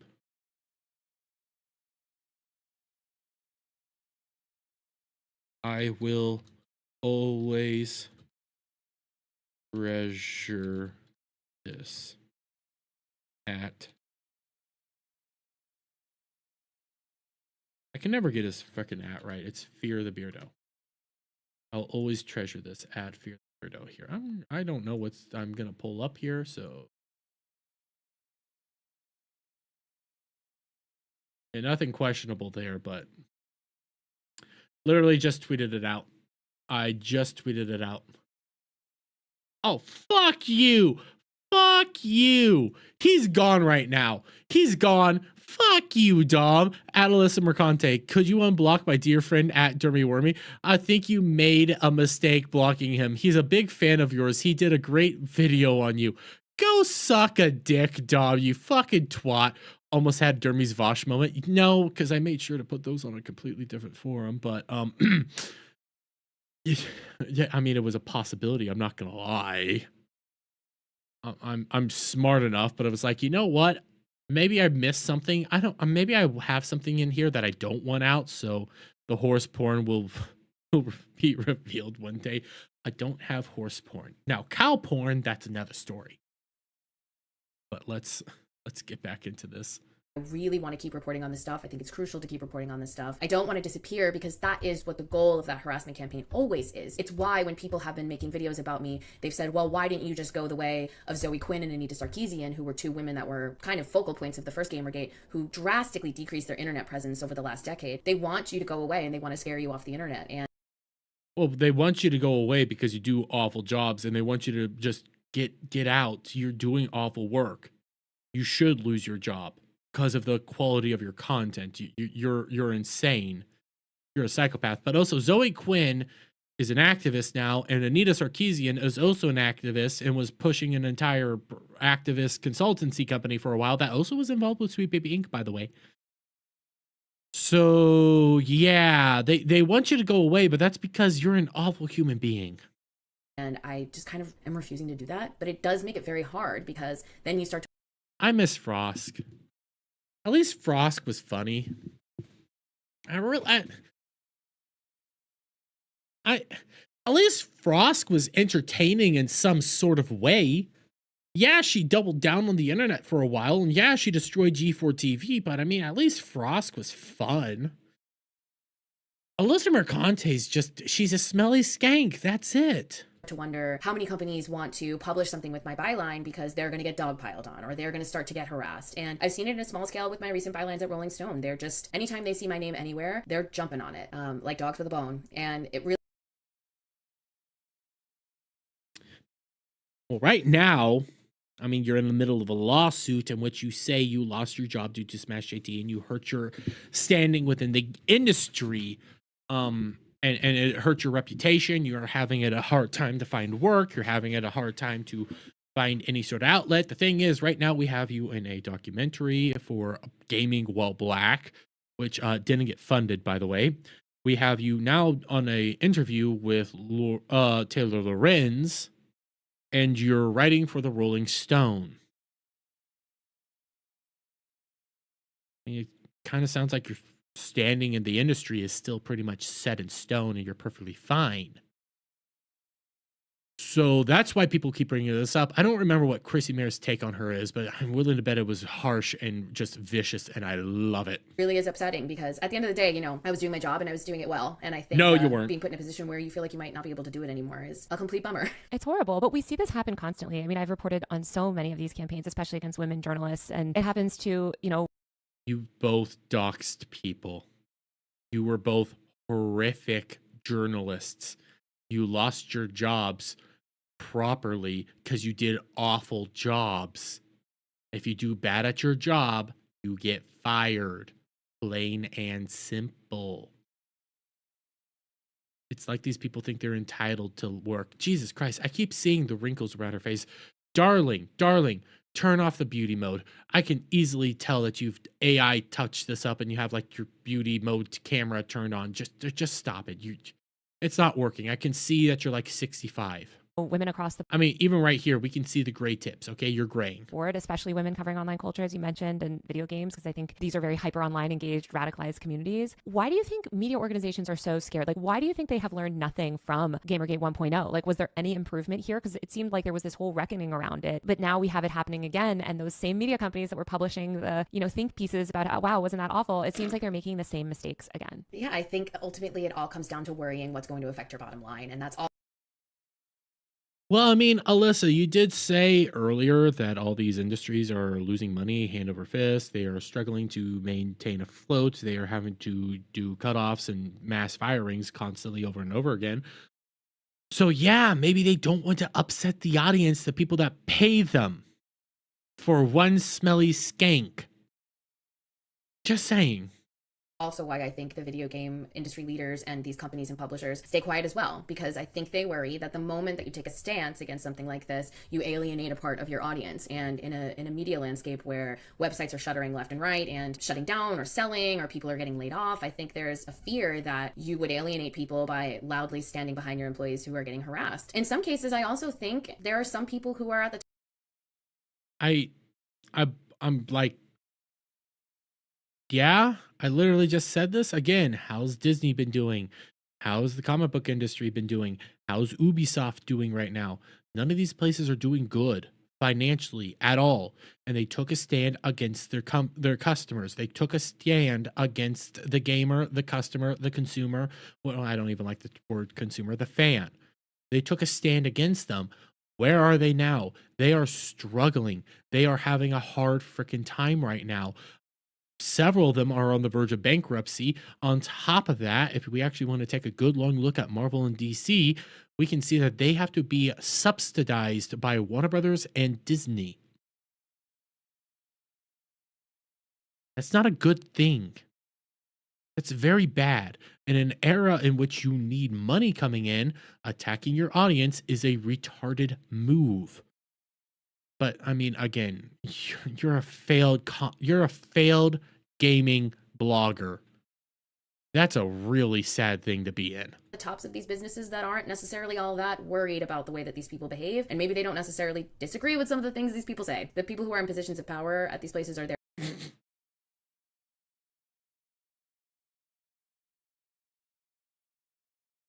You think maybe the Geo media actually agrees with us on internet and think, man, Alyssa, you're kind of a twat nugget.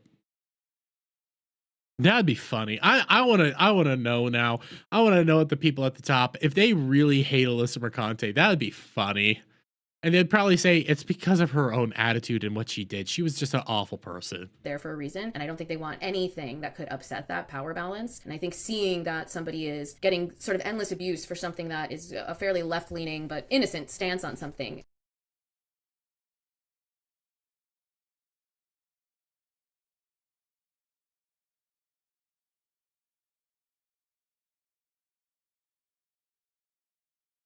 You lied, misrepresented the truth.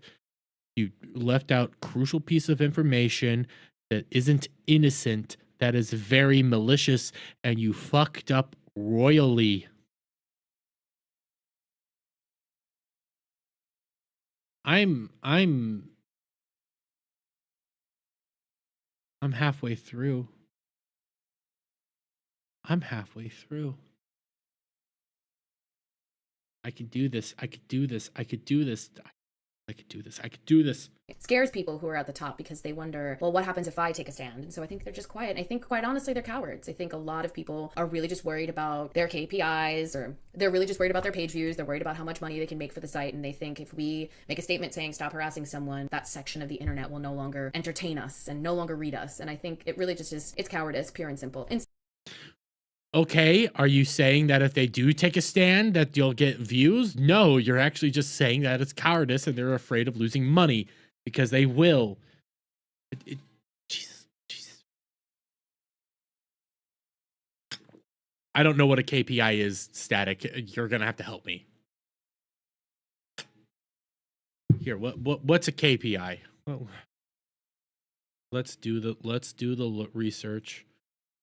KPI. KPI stands for Key Performance Indicator, which is a quantifiable metric that measures how well an organization is performing towards its goal. Wait. Wait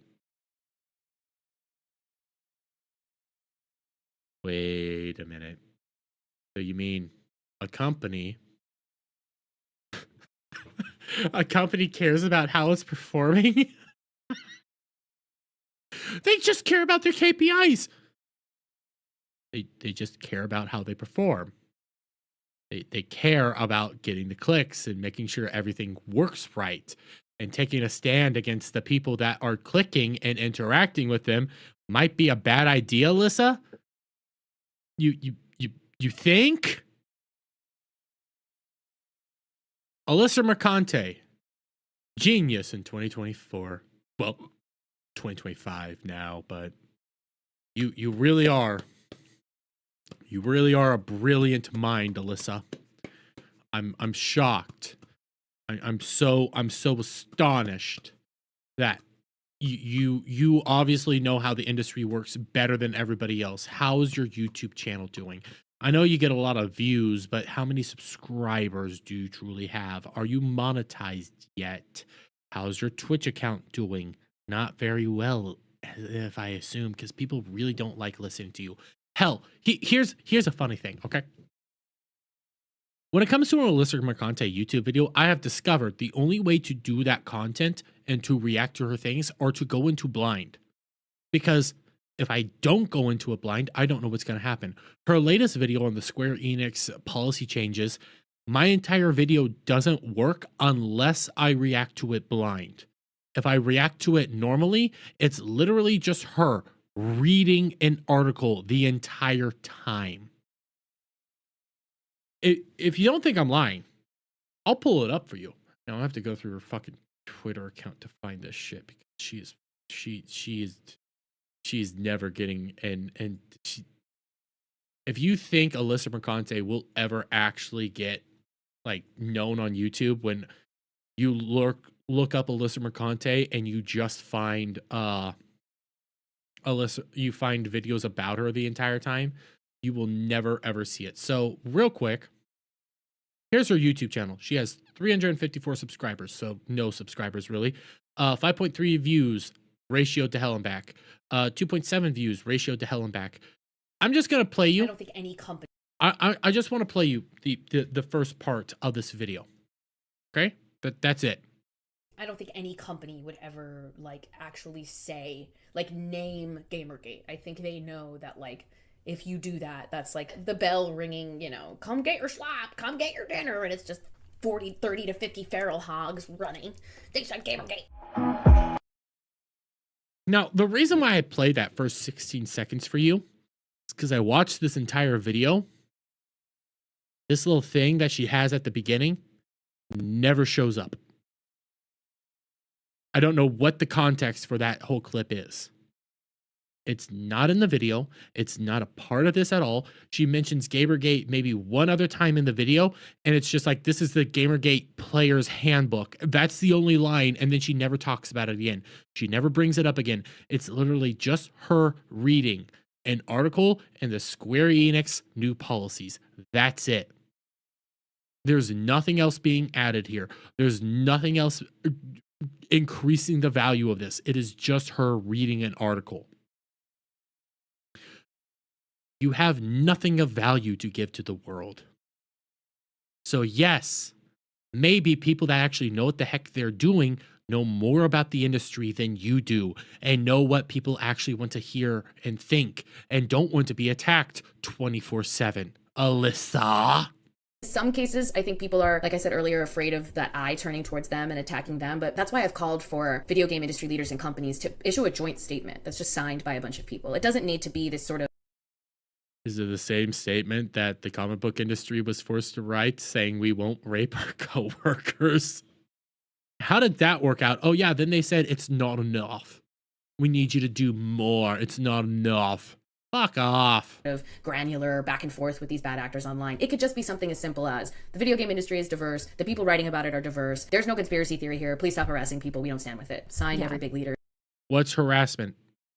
Because if you didn't see my latest Coonergate video, Jesus Christ, no censorship video, I brought up another Reddit Roberts post in which he openly said that the company that's putting out Code Violet is getting harassed because they won't put the game out on PC over fears of Gunner mods. That's a full-fledged thing. I simply asked, what is harassment? Because the reality is criticism isn't harassment.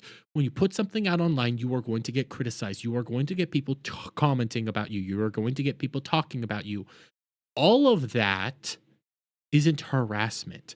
But these people, including Dread Roberts and people like that, they think all criticism is harassment because they are in a bubble and they can't understand that. No, harassment is something much different. But these people don't like being criticized either. So harassment, anyone making an opinion they disagree with. Exactly. Look at what Carl has to say about the Gunner mods devs. The devs are console warriors, and it goes further than that. Oh my God, does it really?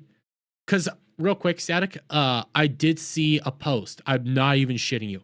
There is a post from those devs on that game that said they can't put it on Xbox because they don't have the manpower for it. So if they solely said that about the PC situation, there would be no situation there. Nobody would have a criticism. But that's another discussion for another time because that was retarded. And I wish I could have found that Xbox post. I wish I could have. I was hunting it down because I wanted to add it. Carl on RNG knows the long history of those devs. Okay. I will ask Carl. In the industry, but it's not happening. I feel like there's also, what these people fundamentally prey on is also the public's lack of media literacy. These independent content creators are able to kind of go out, they're able to weaponize the traditional media because they know the traditional media is certainly not. Sorry, my brain's just, my brain just fried there. Wow, Gary was right. They're always going to bring up media literacy. You guys are the most illiterate fuckers on the planet. Not going to cover these campaigns. The traditional media doesn't really cover harassment campaigns against marginalized people generally. And so they're able to kind of push these narratives unchecked. There's also this idea from a lot of the same people in positions of power of don't feed the trolls, right? That you love to hear.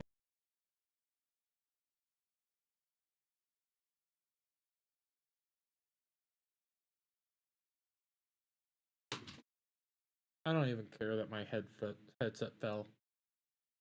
I don't care.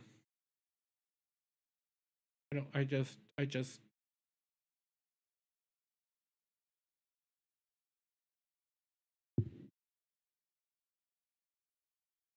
You ever thought that maybe not feeding the trolls is a good idea? Ever thought that maybe not giving in to the Twitter shit is a good idea? Maybe the more you feed the trolls online, the more they attack. Have you ever thought of that? Like, seriously, guys, are you this retarded? Like, if anybody's media, oh shit, if anybody's media illiterate, it literally is these guys. Think about it, okay? Don't feed the trolls, because if you don't feed the trolls, they will go away. They won't come back. How often do I actually interact with Alana Pierce? Only when something really crazy comes out, which is like once or twice like once every other month. Alyssa Mercante, it feels like every week there's something new coming out. By the way, that's a good picture of her. Okay, she's absolutely jizzing her pants right now. But actually, I need this. I need this picture. I desire a picture in my repertoire of Alyssa Mercante. Okay, because that is a perfect picture. But like, when you think about it, there's been a lot of trolls in my time that I've seen. You don't give them anything to work with, they'll move away. Alana is going to be more frequent since she's going solo. Yeah, I thought she's been solo for a while. She might have a point here or there that will be worth it, but she's just so, like, okay. I say retard a lot because a lot of people are retarded, but let's be fair here, okay? On the grand scheme of the retards, okay? Like on this grand retard scale, Alana Pierce is actually like right here. Like she's kind of normal. She's retarded, but she's kind of normal. Then you have like Frosk, okay? And then you have, well, Adam Sessler is actually a little bit above that, but okay, Adam Sessler, Frosk. Then you scroll down a little bit, you get people like John Delarose, okay? And then you get Alyssa Mercante and Taylor Lorenz. That's like the grand thing of retardation right there. And I have to be honest, like Alana Pierce, kind of one of those good retards that you're like, you're retarded, but in the grand scheme of things, you're just retarded. Alyssa Mercante is retarded and it hurts your spirit retarded. That saying all the time. They say, don't feed the trolls. And it seems like that kind of ignores the way the internet is currently set up, right? Where there are these people that have these powerful megaphones that can push these really dangerous and defamatory narratives about someone. And if you don't respond, I feel like you just create this vacuum for these narratives to thrive. So I will say this.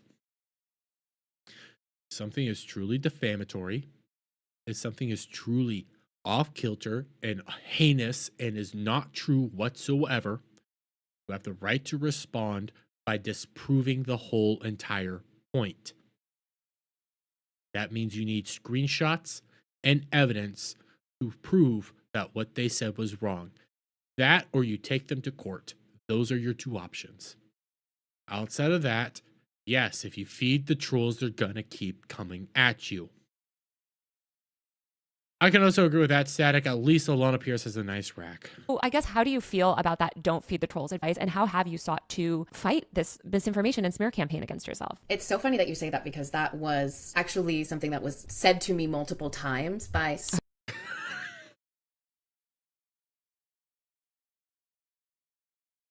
You want to know a good example of that?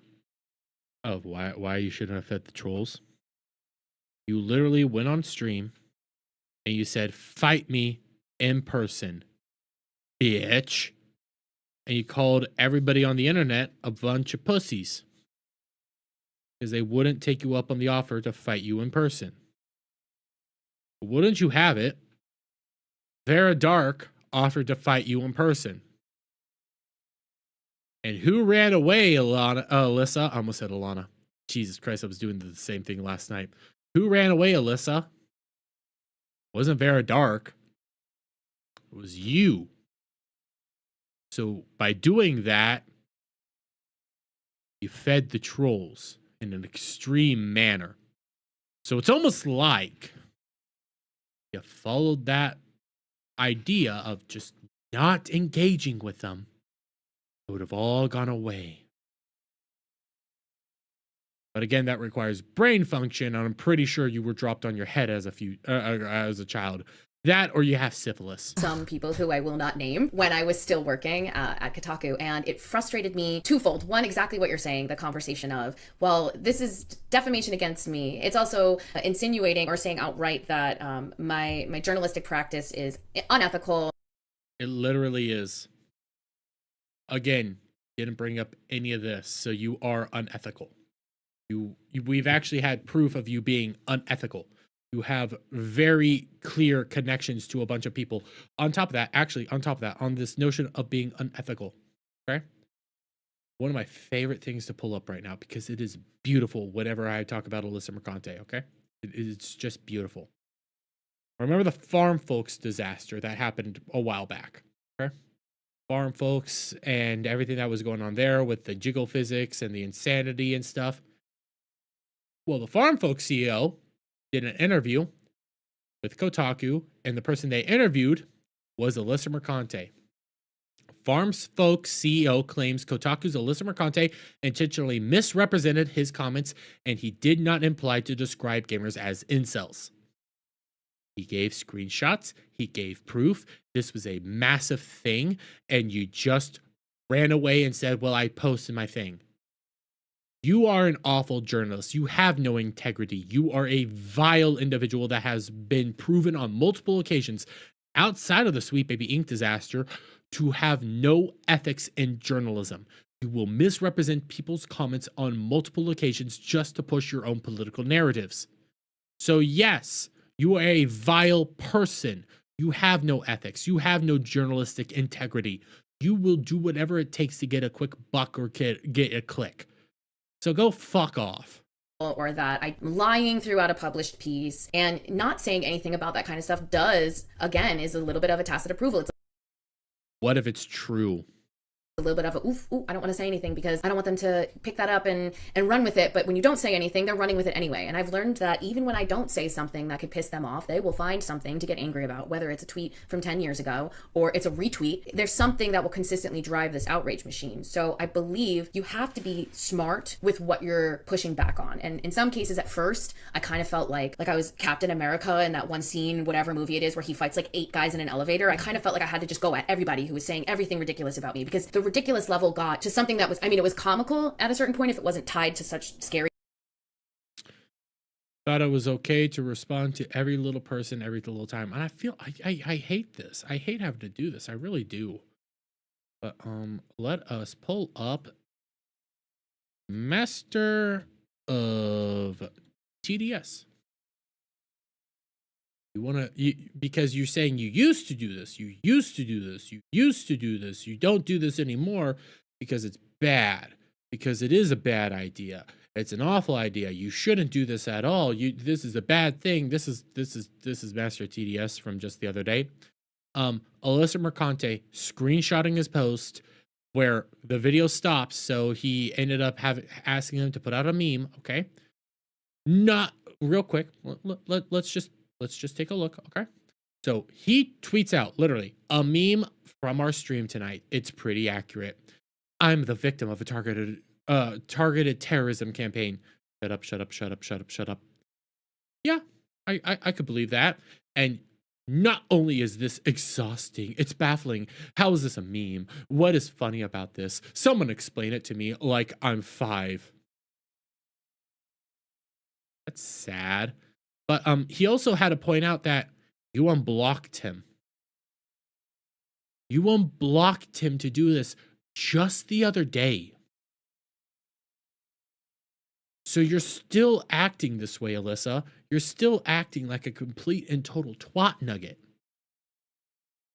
You're still going out there and fighting against every little thing. Seriously, woman, get over yourself.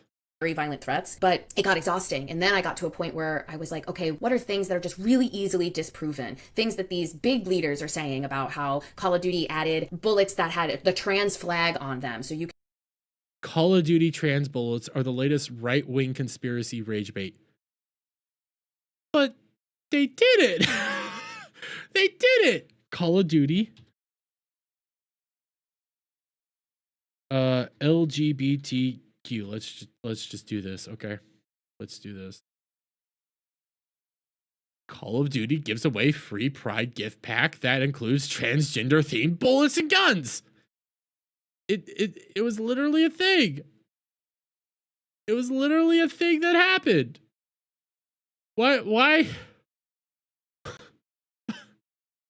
It's not disproven, you fucking retard. You can kill people as a trans person, and I had to debunk that because I was like, that's an No, it fucking retarded ass. Jesus. Ah, cunt. easy thing to knock down and say this is completely untrue. But what's frustrating is the outraged people, the people who are consistently feeding this outrage machine. You can prove that something's untrue unequivocally, and they'll just move on to the next thing. And so I don't really know what else can be done aside from kind of constantly going, that's wrong, that's wrong, because without these people being deplatformed from places like Twitter. We're really shocked that she advocates for deplatforming. Like, seriously, she tried to take down a man's website in his own funding. She Jesus. Maker's Mark. Crown Royal. Big bottle of horse soldier. That's what I need right now. or YouTube for spreading disinformation or other things that obviously get into illegal territory. They're just going to keep doing this because they're still getting the views and they're still getting the likes. But the other thing that I thought about Don't Feed the Trolls is how inherently violent it feels to tell a woman being incessantly harassed online that their behavior has something to do with why.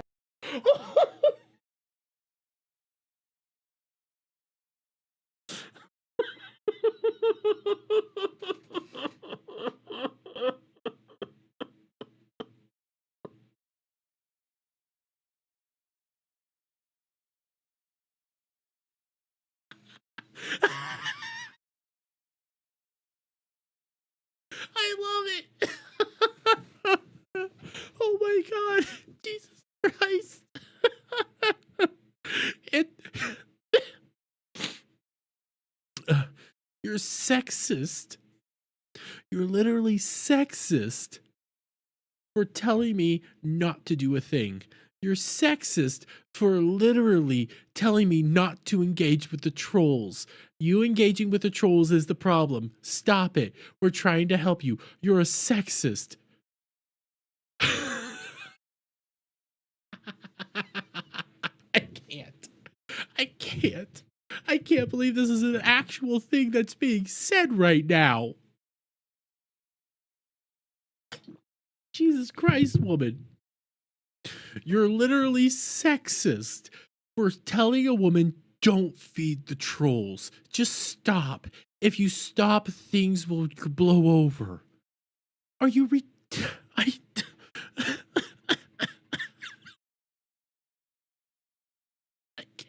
I can't. That's happening. It really feels like when someone says that they were sexually assaulted and somebody asks them, well, what were you wearing? Or you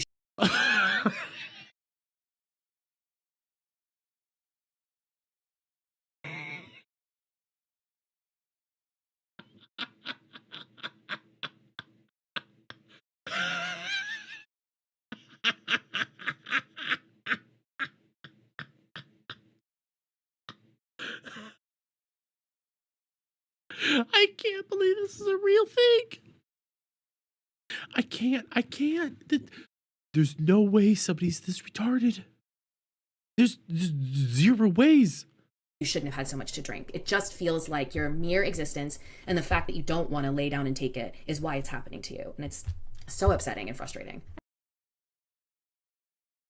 Static, if you're in the chat, if you were in a situation similar to Alyssa Mercante, I would 100% still tell you, don't feed the fucking trolls. It's not worth it. It's retarded to do. You're an idiot if you do it. And also, if you do lay down and take it, it's worse, right? Yep. Like, I think that's what people, especially these sort of people in positions of power that make that comment, they think that if you don't respond, it goes away. That's not true. They just don't have to see your response to it, right? It's out there. It's manipulating, people's perceptions of you. I also think it's a huge problem. I mean, you mentioned that you had to leave your job and stuff, that people that run these media companies and are in positions of power, they will throw any woman right under the bus if there's any hint of controversy, whether it's deserved or not. And I think that is... It's all misogyny. It's all misogyny.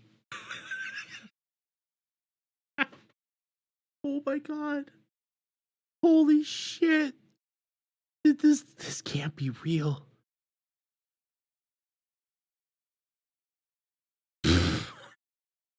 Static. I'm pretty sure Taylor only knows how to lay down and just take it just like a starfish. Jesus Christ. It's literally all misogyny.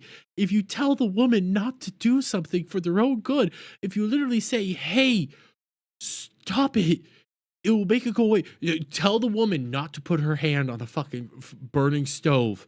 That's misogyny. She has the right to put her hand on the burning stove. You're telling me I should be raped. I can't believe this is happening right now. People actually said this. This is beautiful. Really scary because we see men court controversy all the time. We see straight men able to ride these cycles out, and it's like, oh, well, he's really bombastic and he's a fighter, or he's, they're never framed as like controversial. Men can use controversy, and it is seen as like them standing up for themselves or them taking control of the narrative. The way men handle controversy is either A, they ignore it, or B, They set the record straight. You know what they told you to do, and you just ignored it. Wow, you guys are just, you're fucking brilliant. Narrative or, fighting back bravely against, these bad actors. When women try to do anything like that, they're chastised. And like you said, these media companies will run scared. They will throw you under the bus so fast because they believe falsely that throwing you under the bus will quell the controversy. In fact, it's like throwing, red meat to the sharks, right? Absolutely. I mean, I've said this before, like cancel culture does exist, just not in the way that the right-wing people would have you think it exists. Because you can see someone like Johnny Depp and that entire case against Amber Heard.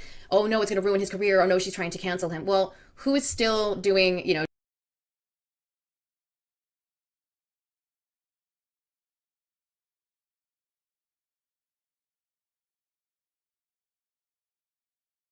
She's a Heard simp.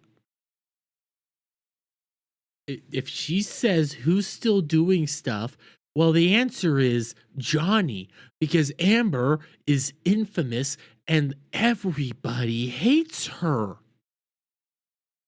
If you're saying people should still like her after that trial, honey, you really need clinical help. Okay, I saw you and your little, like, it's been so long little video that you tried to do to try to garner sympathy, and it really didn't work, and just give me a bunch of great thumbnails. If you go to a therapist, you need clinical psychology at this point, honey. You need like real help if you're gonna be on the Amber Heard train. Like, Jesus Christ, that explains a lot about you. Dior Sauvage commercials for cologne, and who is living a quiet life in another country with their kid. And I think, I saw that firsthand. I saw how quickly this bombardment of people sending emails to my job and sending emails to places that I'm freelancing at, this clear attempt to deplatform me, which is so ironic. Show the proof. Show the proof. Because if people were showing, things like this, or pointing out that you left out the biggest fucking part of the Sweet Baby Inc. story, you know what? Maybe you shouldn't have a job. Okay? Maybe you shouldn't. And I heard Kirsch say this recently, and I kind of agree with her. I don't want her not to have a job at all. She can flip burgers at McDonald's. She can go back to OnlyFans. I don't give a shit. Okay? Somebody's going to look at her and go like, you know what? I'll pay $5 to look at her butthole pics. Okay? Somebody's going to say it. You can go do that. Get the fuck out of journalism and get the fuck out of gaming. Because you're a retarded ass cunt. I'm sorry. You're just so fucking retarded. Jesus Christ. Considering how often the right wing screams about cancel culture and how it's ruining everything. But the only time I've ever seen someone actually suffer from cancel culture or have any sort of ramifications for anything has been a woman or a person of color or a queer person, because they dared to push back against the ruling elite and the other people around them. And I just think it's ironic that we're sitting here worrying and bleeding about that when the only people who have suffered from it are the ones who are already in a bad enough position. You mean... Give me evidence, give me examples, give me citations needed, woman. Citations needed, because if you're going to use Amber Heard and Johnny Depp, let's be real fair here. Johnny Depp was canceled first and then came back after a long, grueling campaign. And then after the trial, everybody saw just how vile of an individual Amber Heard was, and she went away. Yeah, that's your evidence. Honey, it ain't good. It's incredibly frustrating. Yeah. Well, I think one way, at least I found, to kind of help mitigate these harassment campaigns is to cover them and to educate people about them, so that when they see a campaign like this, they say, oh, that's what this is. Oh, this is coordinated networked harassment. I can recognize it. So are you going to talk about how you doxed libs of TikTok? Are you going to discuss how you doxed libs of TikTok, how you went to her mother's house, how you did all this heinous things, broke journalistic ethics at its finest? Are you going to talk about that? Is that an example of harassment campaign, Taylor?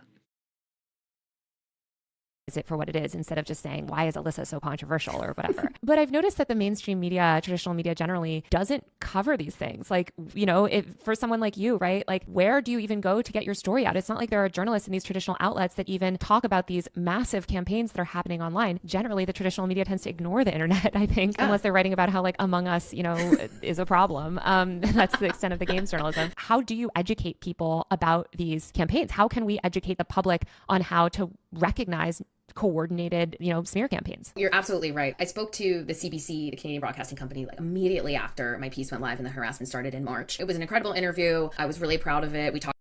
I feel like I remember that CBC interview, but I don't remember much of it. I remember it happening and people pointed out how disingenuous it was, especially considering CBC also interviewed that that retard that made Robin in the Hood. So yeah, their credibility is kind of in the dumps. Talked about the harassment campaign. And then it was very clear that some people did not want me to continue to talk about this anymore. So I kind of went quiet in terms of going and looking for places to have this conversation. But I kept having it on social media. I kept having it on TikTok. So people said they didn't want you to do this. So you went quiet, but you kept having the conversation. So obviously you didn't listen to what the people said to do. I'm starting to think, Alyssa, you've got yourself into your own hot water. Like, if you really think this interview, I pray to God Smash JT sent this interview to Ron Coleman, because all of this can just be used for one of the biggest points, that he's the reason she got fired, that he's the reason her livelihood's gone and that she lost her job and her standing in the industry. And all you have to say is, Your Honor, she openly admitted that she was told to shut the hell up, and instead of shutting the hell up, she kept doing it. Their logic shatters when women and minorities disagree with them. To that point, there is examples of Alyssa Mercante openly calling all of Japan racist. So if you're not on their side, you're racist. Remember that. Or in my Instagram stories, just showing people just kind of the massive amounts of harassment and abuse that I would get on the daily. I mean, today somebody sent me a picture of their penis in an Instagram message.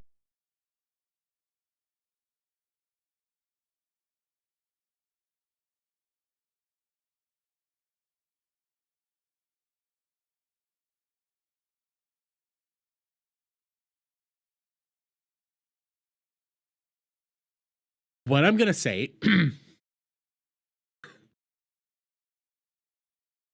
I hate to say this because this one does actually sound kind of misogynistic and kind of sexist. Because guys, most of us here, I mean, Cloud's not in the chat, but I'm pretty sure Cloud also falls under the most of us here. We're not going to be the ones that go out there and send our pictures of our junk to a random girl on the internet. But let's be fair here. There's some guys that do. And that's a sad reality about being a woman on the internet. You get a lot of dick pics that you didn't want. That's not proof of harassment. That's just, you know, if I was a woman, okay, if I was a woman and I had a bunch of unsolicited dick pics being sent to me, I'd take it kind of flattering, okay? Because it's, at least then it tells me, okay, it tells me that you at least find me hot enough to get a boner. That's just my position on it, okay? I'm not gonna lie, that's just my position. That is not an open invitation to get a bunch of dick pics, by the way. But that's just my position. At least if you're getting sent a dick pic, they find you attractive. Now, is it the right thing to do? No, don't be sending your dick pics to random girls on the internet. But and yes, it could be shocking, but that's not harassment. That's just weird. And that's internet. You block them. Unless it's a good one, then you could go like, maybe I will cheat on my fiance. Saying, you know, since you're such a whore, you're going to have this in your mouth soon. And I think people don't realize that when it happens like this and when it happens to you, it is kind of a nonstop barrage that anytime you pick up your phone, it's a very likely chance that you have something in one of your inboxes that would make my grandmother faint at the dinner table. I mean, I'm pretty sure there's no, it's literally sexual assault. I don't think so. I think this could be me. I think it's flattering. But then she added the, because you're a whore part, but I need to see. I stopped myself there. I need to see the slightly blurred. Okay, blur out the penis. Okay, I don't need to see the penis part. I need to see proof that this exchange happened. Just blur out the penis, please. I don't need to see the penis. But I mean, again, it's the internet. In real life, it's different. In the internet, psychos exist. I mean, for fuck's sakes, I get DM'd links to shit I don't want.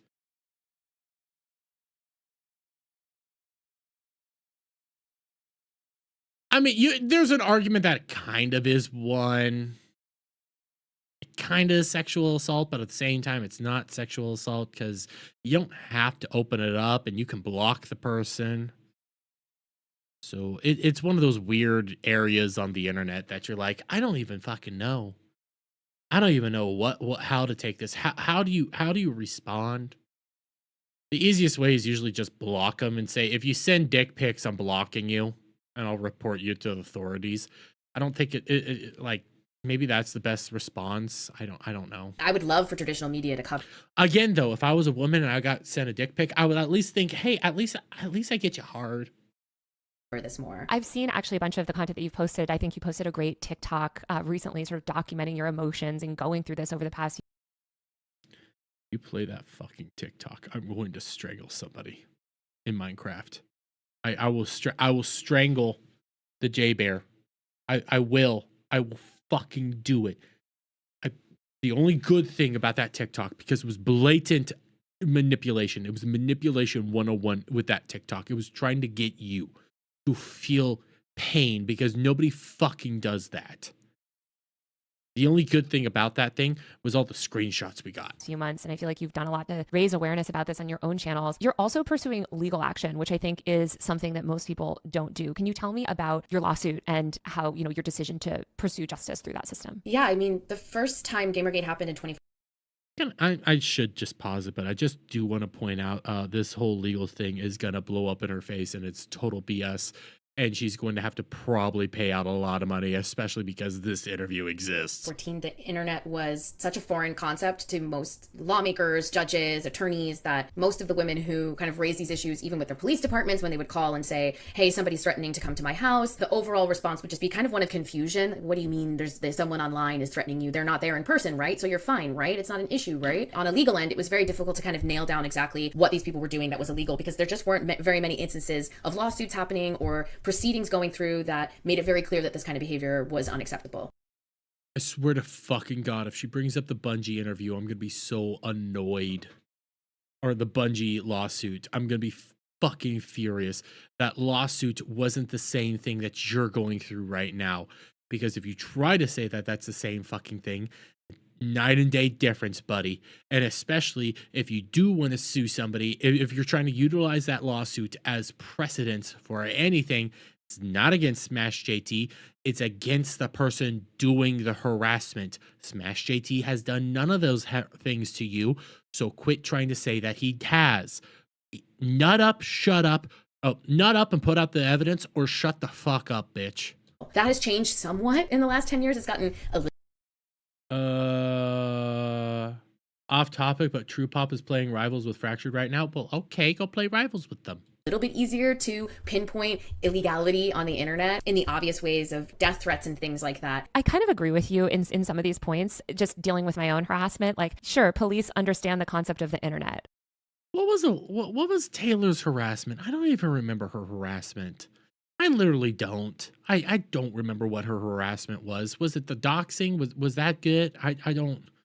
I'm good. I'm making a thumbnail. Well, okay, Static. I love you. What was Taylor's harassment? I literally don't remember what her harassment was outside of the doxing. I remember she did an interview with somebody and she cried, but I don't remember what her actual harassment was. a little bit better. You might get a judge that understands how Twitter works. But I don't think there's any sort of real comprehensive legal precedent for holding these types of campaigns accountable. So how are you approaching it with this suit? So I'm suing one of the people who have been making content about me since March. His name's Jeff Tarzia. He's a content creator who primarily makes videos on YouTube. I'm suing him for defamation, stochastic terrorism, organized harassment, a couple of things that we kind of went through at length, you know, the benefits to any. You're going to sue him for stochastic terrorism. You're going to have some hardcore evidence. And I mean, I've already gone through your lawsuit. Even as a layman, I looked at that thing and said, you're retarded. You have to prove a lot of this stuff is true and factual. And I don't think you have any evidence. And then now he's going to countersue you. And he has plenty of evidence. Because you don't show the evidence. You say you're cataloging it. Honey, I don't even think you have evidence for the court. Any of these points. Alyssa Mercante has filed a lawsuit with me. It's a very frivolous 54-page attempt at doxing me and attacking me and silencing me that isn't going to work, and it never does. This is somebody who has been making videos about me for months, many of which include thumbnails of me and interesting photos taken from, I don't know where he found them online, and a lot of them contain. I don't know where he found them online. I mean, honey, you've made some weird shit out there. You've put some weird, disturbing shit out there. You have an interesting history on the internet. And people found out about it because you kept talking on the internet, so the trolls kept digging. They discovered a lot about you that we didn't want to know, but now we know that you have a stanky pussy. Contain pointed language that is technically legal, but some of them contain outright defamation. And obviously, he is one of those below the big guys in terms of the organizers of this harassment campaign. But he is someone that has quite a large following. And okay, if Smash JT is below the big guys in this harassment thing, who are the big guys? I want you to give me names right now, Alyssa. Who are the big guys? Who's in charge? Please. She's done nothing but lie for this whole video. Oh, yes, Boartooth. Shout out to you over on Kick. Yes, she has, and it's insane, and I can't believe I keep watching. Who are the big guys? Is it Geeks and Gamers? Say it. Oh, please, for the love of God, say it. Is it, you know, I just had the name. Why? Gary from Nerdrotic? Is it Healed versus Babyface? Who are the big guys? Please tell me who the big guys are. Oh my God. If she says that the big guys are side scrollers, that would be beautiful. Do it.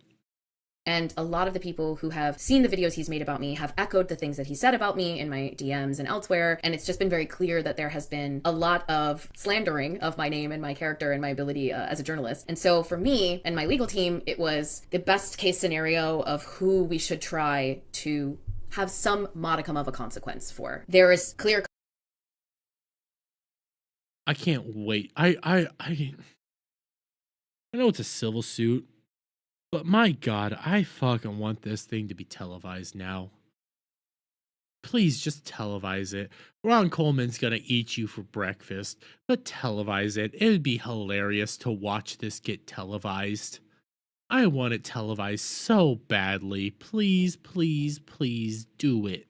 Cut examples of what we believe are defamation, and there is a laundry list of content that this person has been making about me for months and making money off for months. So I'm hoping, I don't know how confident I feel because the legal system I still feel is very far behind, but I'm hoping that this could be something that people could look towards as a rare example of somebody latching on to the back of a harassment campaign and benefiting financially off of it while, you know, seriously affecting the life of one person in their sites. You know, I think my life has changed dramatically because of all of this.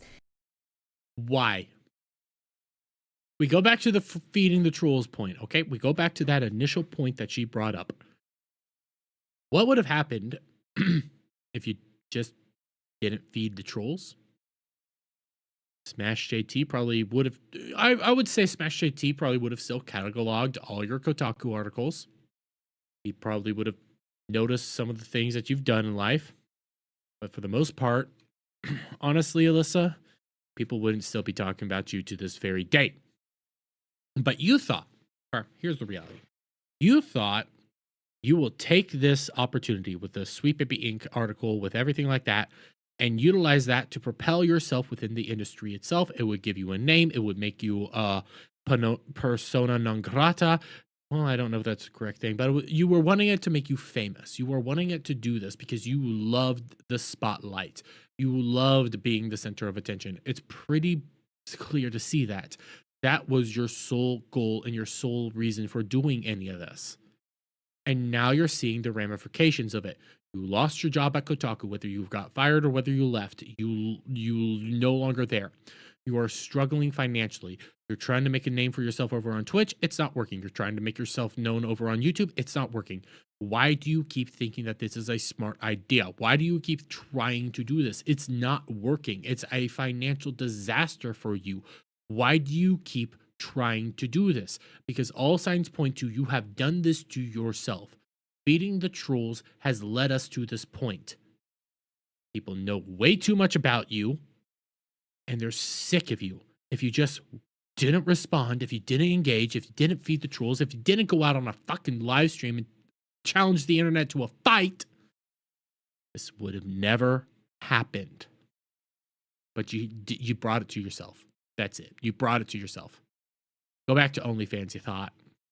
And I don't think that's fair. So we'll see. Yeah, I think the profit is such a key part of it. In the meantime, I guess what can people do to support those who are targets of this type of stuff? I mean, to support your work and stuff now that you are independent, like how, I don't know if you can pay your legal fees, like how it's been going. How can people get involved who want to put a stop to these types of cycles? There's a couple of things. Obviously, I started a Patreon and I regularly stream on Twitch now. It's twitch.tv/AlyssaMerk. I'm trying to do kind of a hybrid gaming and covering like tech and video game news. Just kind of testing it out to see if that medium is a good place to have these. It hasn't worked, by the way. It's still just shit. Everything's shit. Don't even keep trying, Alyssa, because you're not entertaining at all. Kinds of conversations. And I have my Patreon, which I'm doing some original writing on, some behind a paywall, some not. I'm applying for jobs, you know, obviously trying. But in terms of support, I mean, just getting the word out there. And also, honestly, it seems so silly, but reaching out to me and just like giving me a virtual pat on the back or an I've got your back is huge. And also, Please acknowledge my existence and please tell me I'm a good girl. Please.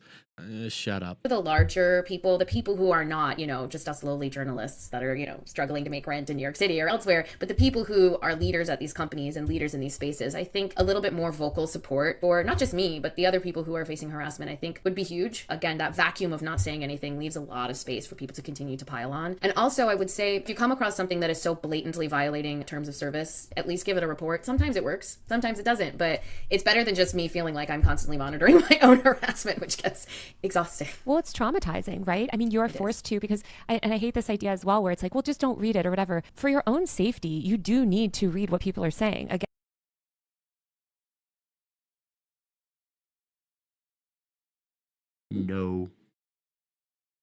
No. If you don't feed the trolls, you don't see what the negative comments say, I'm sorry, you're actually better off. If you literally just said it's traumatizing because you're reading your own thing, you need help. I'm sorry. Everybody told you what to do and you chose not to do it. It's like Kiwi Farms. Okay. When it comes to the farms, you go to the farms to get the info you want and then you dip. Okay, that's the reality of the farms. And if you go to the farms, there's always a particular area you yourself don't go. And that is your thread. You see your thread on the farms, you don't go touch the thread. You don't look at the thread. You want to know why you don't look at the thread? Because that thread has the heinous shit that they're saying about you. You don't do it. You stay away from it. Okay? That's the nasty area that you just don't touch. You don't engage with it, really. You just grab what you need and you leave. You engage with it, bad things happen. Okay? That's like the farms. Just stay away from your own shit. It's better for your sanity altogether. And if you go near your own shit, you fucked up. You fucked up royally and you brought it on yourself. There's no other way around it. Jesus Christ, why the fuck did you go over there? Don't, legitimately, and I know it's hard. It is hard. Okay, I will say this. It is hard not to see the negative comments. I see them all the time on YouTube. Guess what I do? I turn off my phone and I get back to work. I do other things. I don't acknowledge them. Sometimes I'll play around with them, but for the most part, I don't really acknowledge them. I just don't care. It's not that important. They're not going to ruin my day.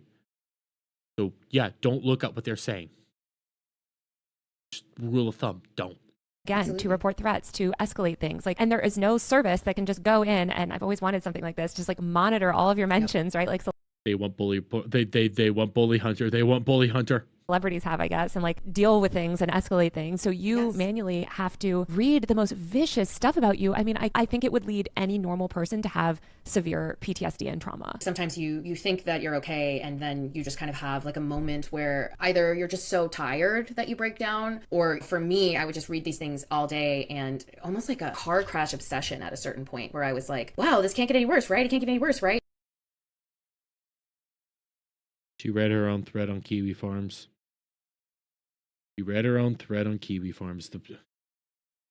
Legitimately, if you actually listen to the people that told you not to do shit, your life would be so much better right now. I'm holy fuck, woman. Just Jesus Christ. Like there's not a whole lot I can say. Like what do I say? You basically just admitted to reading your own Kiwi Farms. I know she didn't openly admit it, but here's the thing. They did send a cease and desist letter to Kiwi Farms and acknowledge what was on her Kiwi Farms thread. If she's now saying that she was reading her own stuff, that means she read her Kiwi Farms thread. Why? Why would you ever interact with Kiwi Farms? Why would you ever do that, you psychopath? Yeah, you have brought this all on yourself. All these things were optional. All these things where you have to choose to do it, and you chose to do it. Take some accountability, for fuck's sakes. Jesus Christ. And then it would get worse and worse. And I think I started noticing that like even the most innocuous comment after me reading something terrible all day would be the thing that broke me. And I think it was just the volume after a while. And the fact that it doesn't stop is pretty wild. I mean, you know, my old company did offer Delete Me, which is a service that's supposed to keep all of your personal information offline. But these people who are the worst actors in this space, and I mean, these are the ones who are gathering in these really strange, dark corners of the internet. These people, this is their entire life, finding information about people. And so having that service only kept them away from finding my information out for a little bit, and then they found it anyway. They found it through some sort of loophole or some mistake that some. Isn't that basically a tacit admission that Delete Me is shit? Which, I mean, that's good information. That's great information. If you would actually fucking think that through for a minute, you could help them out. You could be like, hey, Delete Me doesn't work. It didn't save me. They still found it. That's good things to know, Alyssa. But I get it. You have no brain, so I don't know why you would ever actually think of this, but Jesus Christ, woman, what the fuck? Somebody had made, and you know, the next thing I knew, someone was posting pictures of the inside of my apartment. And so it is scary. Where's the proof of that? I need the proof of that. Give me the receipts, give me the citations, give me the evidence that is actually what happened. Because if so, fucked up. I'm not gonna lie, but again, you dox people too, so get fucked. It is overwhelming, and it's also very difficult to explain it to someone who's not always online, because there is that kind of, we'll just turn off the computer. It's like, it's not that simple. It is that simple. It's also the idea of where there's smoke, there's fire. And I think we see this especially when we look at women and marginalized people. It's this idea of, I like Alyssa and her reporting seems good, but she's so controversial. They just say this about everyone. Obviously, I get it too. Like, we all see this happen. You're literally both some of the worst reporters on the entire planet. Both doxed individuals. You have some of the worst reporting ever in the history of reporting. You're vile individuals, and I can't get it's the entitlement. Okay, it's the entitlement, it's the narcissism, it's the insanity all around them. They literally can't figure out that they're their own worst enemy. Jesus fucking Christ, they're awful. And it's how they drive people, marginalized people, women, like, out of the industry by stigmatizing them. Let's be real fair here. They're just talking about women. They're trying to use marginalized people just as a cover to say, well, it's all of us, but in reality, they're talking about themselves.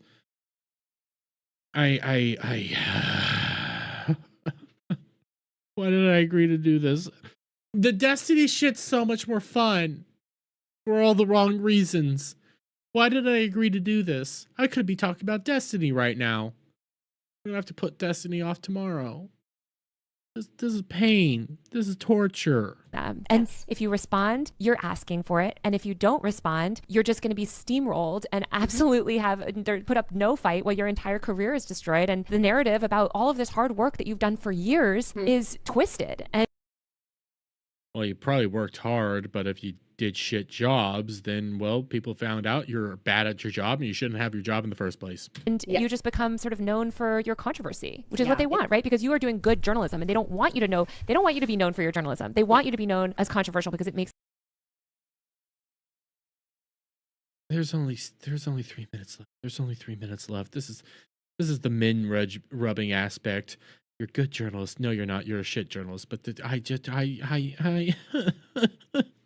3 minutes. I can do this. Makes it easier for you to be dismissed. Absolutely. And it has been incredibly difficult, especially since we filed the lawsuit last week. We just filed it. It was in the works forever. It's been incredibly difficult for me to sort of take measured approaches to this kind of stuff, because it is very frustrating to see, especially within the last few days since the filing, even more defamation, lies, and slander spread that I just kind of have to sit on. And that is something that I understand it. And I know that it's short-term pain for potentially long-term gain, or at least some type of consequence for somebody who has been doing this. But I think I prepared myself for it, but I don't think I prepared myself enough, because now it's gotten to another level that I'm like, can this go any higher? Like, what the limit does not exist. Like, why is this happening? I completely empathize. Yeah, I'm sure you do. I'm so sorry, for what you've gone through, but your work is amazing. I hope people follow you, watch your streams on Twitch, support your Patreon. And I hope that more online culture, writers pay attention to this. And I hope that these mainstream media companies that continue. I'm just trying to muscle through it at this point. I'm just trying to go. I'm dead inside. They're peering into my soul. I need a drink. To throw journalists under the bus, pay attention to what they're doing, because I think it's been very concerning the past couple of years watching these media companies, again, just sacrifice women, people of color, anybody. They're not. Oh my God. Jesus fuck. And people of color, women, they're talking about themselves again. They're just minge rubbing with each other. They're scissoring. They're fucking scissoring right now. Deemed controversial because they think that will sort of distance themselves from controversy. In fact, what they have shown is that they are willing to bend the knee to these really nefarious people online. And once those people recognize that these media companies will cave to that sort of external pressure, it gets even worse, right? They get even more power. They don't stop at one journalist or one woman. No, unfortunately, as much as you and I try, we can't fight every fight and make these massive, massive strides without support of larger media organizations or even louder voices in the industry. Because it's very easy to push one of us or both of us off to the side and write us off as controversial figures just for, guess what, someone else to. I have literally 30 seconds left. I have 30 seconds left. I can do the white noise. The white noise. Piercing pain. All I hear, and I see red. It hurts. So close, and not in the good kind of close. I like the close that you get when you're jerking off. I'm close to the end here. I'm not close to coming. I'm close to the end, and I just want it to be over. Step into that space and have that happen to them too, because now the bad actors have learned that when they behave badly, when they throw their toys out of the pram, someone will pick them up and put them back in and they'll get a pat on the head for it. And I think the more that happens, the more that this will continue. Well, Alyssa, thank you so much for sharing your story. And I'm done. We're at the end. Fuck you. What did I learn from this? I learned that they're both entitled, narcissistic twat nuggets. These are some of the most insufferable individuals. I thought this was going to be worse than The View. Holy shit, it truly was worse than The View. Everything that was said there was gaslighting, manipulation, lies after lies after lies, refusing to accept what the truth truly is. You never acknowledge the fact that you misreported the Sweet Baby Inc. story. You never acknowledge the fact that you try to do interviews with people from Kabrutus's own Discord server, and they destroyed you, but you decided to tamp that down and run away. You never talked at all about what Sweet Baby actually does. You tried to say it was a conspiracy theory that all these gaming journalists just seemingly out of nowhere decided to just start parroting the exact same talking points that came from your article just days after you put out your own article on this exact thing, attacking gamers, attacking the actual customers. Then you want the gaming industry, okay? The gaming industry that you yourself openly said is losing money, that is struggling hand over fist. You want the gaming journalists who are, again, losing money hand over fist to decide to throw away any idea of actual credibility, to just attack gamers and to side with you because you decided to ignore all the actual advice to shut the hell up and double, triple, quadruple down on this whole thing. To the point now you have this whole insanity around you. You want them all to drop what they're doing just to bow down to you. Alyssa, you did this to yourself. You thrusted yourself into the spotlight. You thrusted everything that is about you into the spotlight. You did this to yourself. You lied. You misrepresented the truth. You attacked individuals. You doxed people. You harassed individuals. You kept making everything fucking worse. Welcome to the real world. What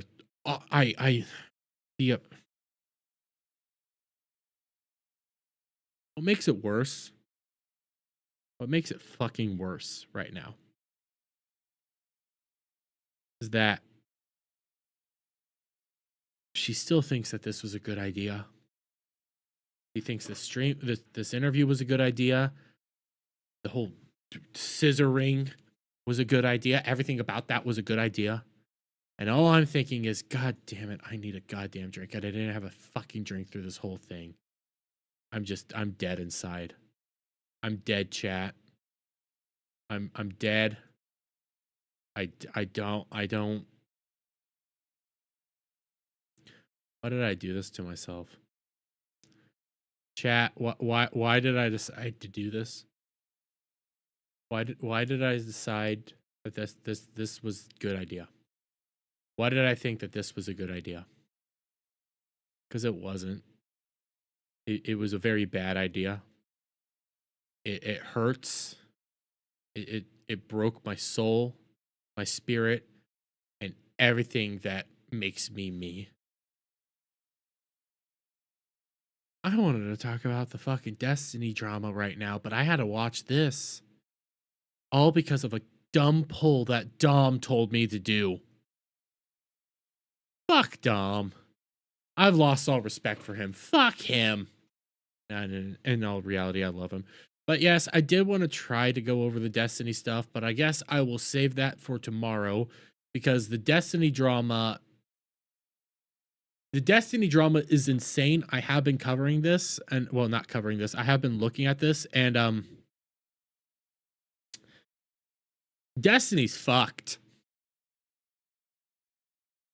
Straight up, he's fucked. And there's no amount of misrepresenting the truth that's going to be changing the fundamental fact. So what I'll give you the tease real quick. Okay, I'll give you the tease. Again, I'll go over this tomorrow. Okay. But so this girl named so the tease is that when all those Destiny leaks happened about December, November, somewhere around there, those were because Destiny was DMing a younger girl. Some people think she was underage. She wasn't. She was of age, but she was much younger than him. He was DMing her literal revenge porn. Well, okay, let's back up a little bit. It is technically revenge porn. Okay. He was DMing all the videos, pictures, everything to her because he wanted to sleep with her. Some of those videos included people like Pixie here who did not say or condone the sharing of those videos. Okay? Now, since then, the person that got all those videos, they got hacked. The hacker released all that information on Destiny, and now we have all those images and reports out there and all the leaks that came out. I'm not going to lie. Okay, I'm not going to bury the lead. Destiny is seriously trying to say that it's not his fault that the leaks got out there because it's the hacker's fault.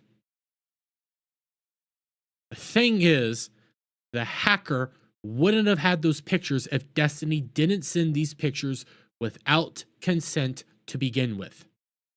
So Destiny still is in a revenge porn case, but we read what Pixie said here. On November 29th, the streamer Destiny non-consensually shared my nudes, making me a victim of revenge porn. I will be suing him in federal court. Here is my story. Link to my fundraising campaign. This is her, I believe, her Gifts and Go, which honestly, I'll help promote because you know what? Fuck her. I mean, fuck him. Fuck him all day and night. By the way, thank you for the subscription, Lawrence. But I'm going to keep reading this. And again, I'll bring this up tomorrow because there's a bunch of other stuff I want to go through here. Also, if you're a leftist who has talked about this situation without so much contacting me, you owe me an apology. On top of being a victim of revenge porn, I now have to deal with people lying about me, lying about my dating life, and further dehumanization of me. I know I shouldn't elaborate more, but I think one of the worst parts of what happened is learning how so many people I genuinely thought were my friends are so easily and willing to betray me. I don't understand what I've done to them to make them want to treat me like this. And if you actually go to her Gifts and Go, it has all the more information on this detail. Wait, is it this one? It was on her Substack. Yeah. I have to go through this entire thing here and read this all to you because this is insane. I'll be going over the Cope and Seethe video because that's a better video than another individual's video that came out called like Pirate Sunday or something like this. Cope and Seethe video has more information and stuff. I also got things like, yeah, I got so much on this. I got so much, and this story isn't going away. This story's gonna keep doubling, tripling down, and it's the Destiny literally thinks trying to say that, well, it's not my fault, and I tried my hardest to make amends and apologize is just gonna make this story go away. This isn't the first time he has done this, by the way. And it's not the first girl that has had their inappropriate messages get sent out or their inappropriate pictures or videos get sent out. And another thing, this is being alleged. Supposedly, there's a Grindr date that didn't realize that they were being recorded when he and Destiny were doing stuff. So there's that. Again, this is all for tomorrow. We'll go over it tomorrow. And I might also bring up parts of the Turkey Tom video because that has some interesting stuff with some other parts, but that's neither here nor there. Until then, guys, I'm going to start wrapping it up for tonight because I don't really have anything else there. I wanted to do this Destiny stuff so badly because it's insane. And it's just funny to watch these people prove that they have no real credibility whatsoever. But until then, guys, thank you all for hanging out. Thank you all for spending time. Thank you all for watching me slowly die inside and delve into madness and the ultimate area in which I borderline wanted to just jump off a cliff. But thank you all for spending time. And until next time, guys, you have a wonderful night. And I will see you all tomorrow. Bye for now.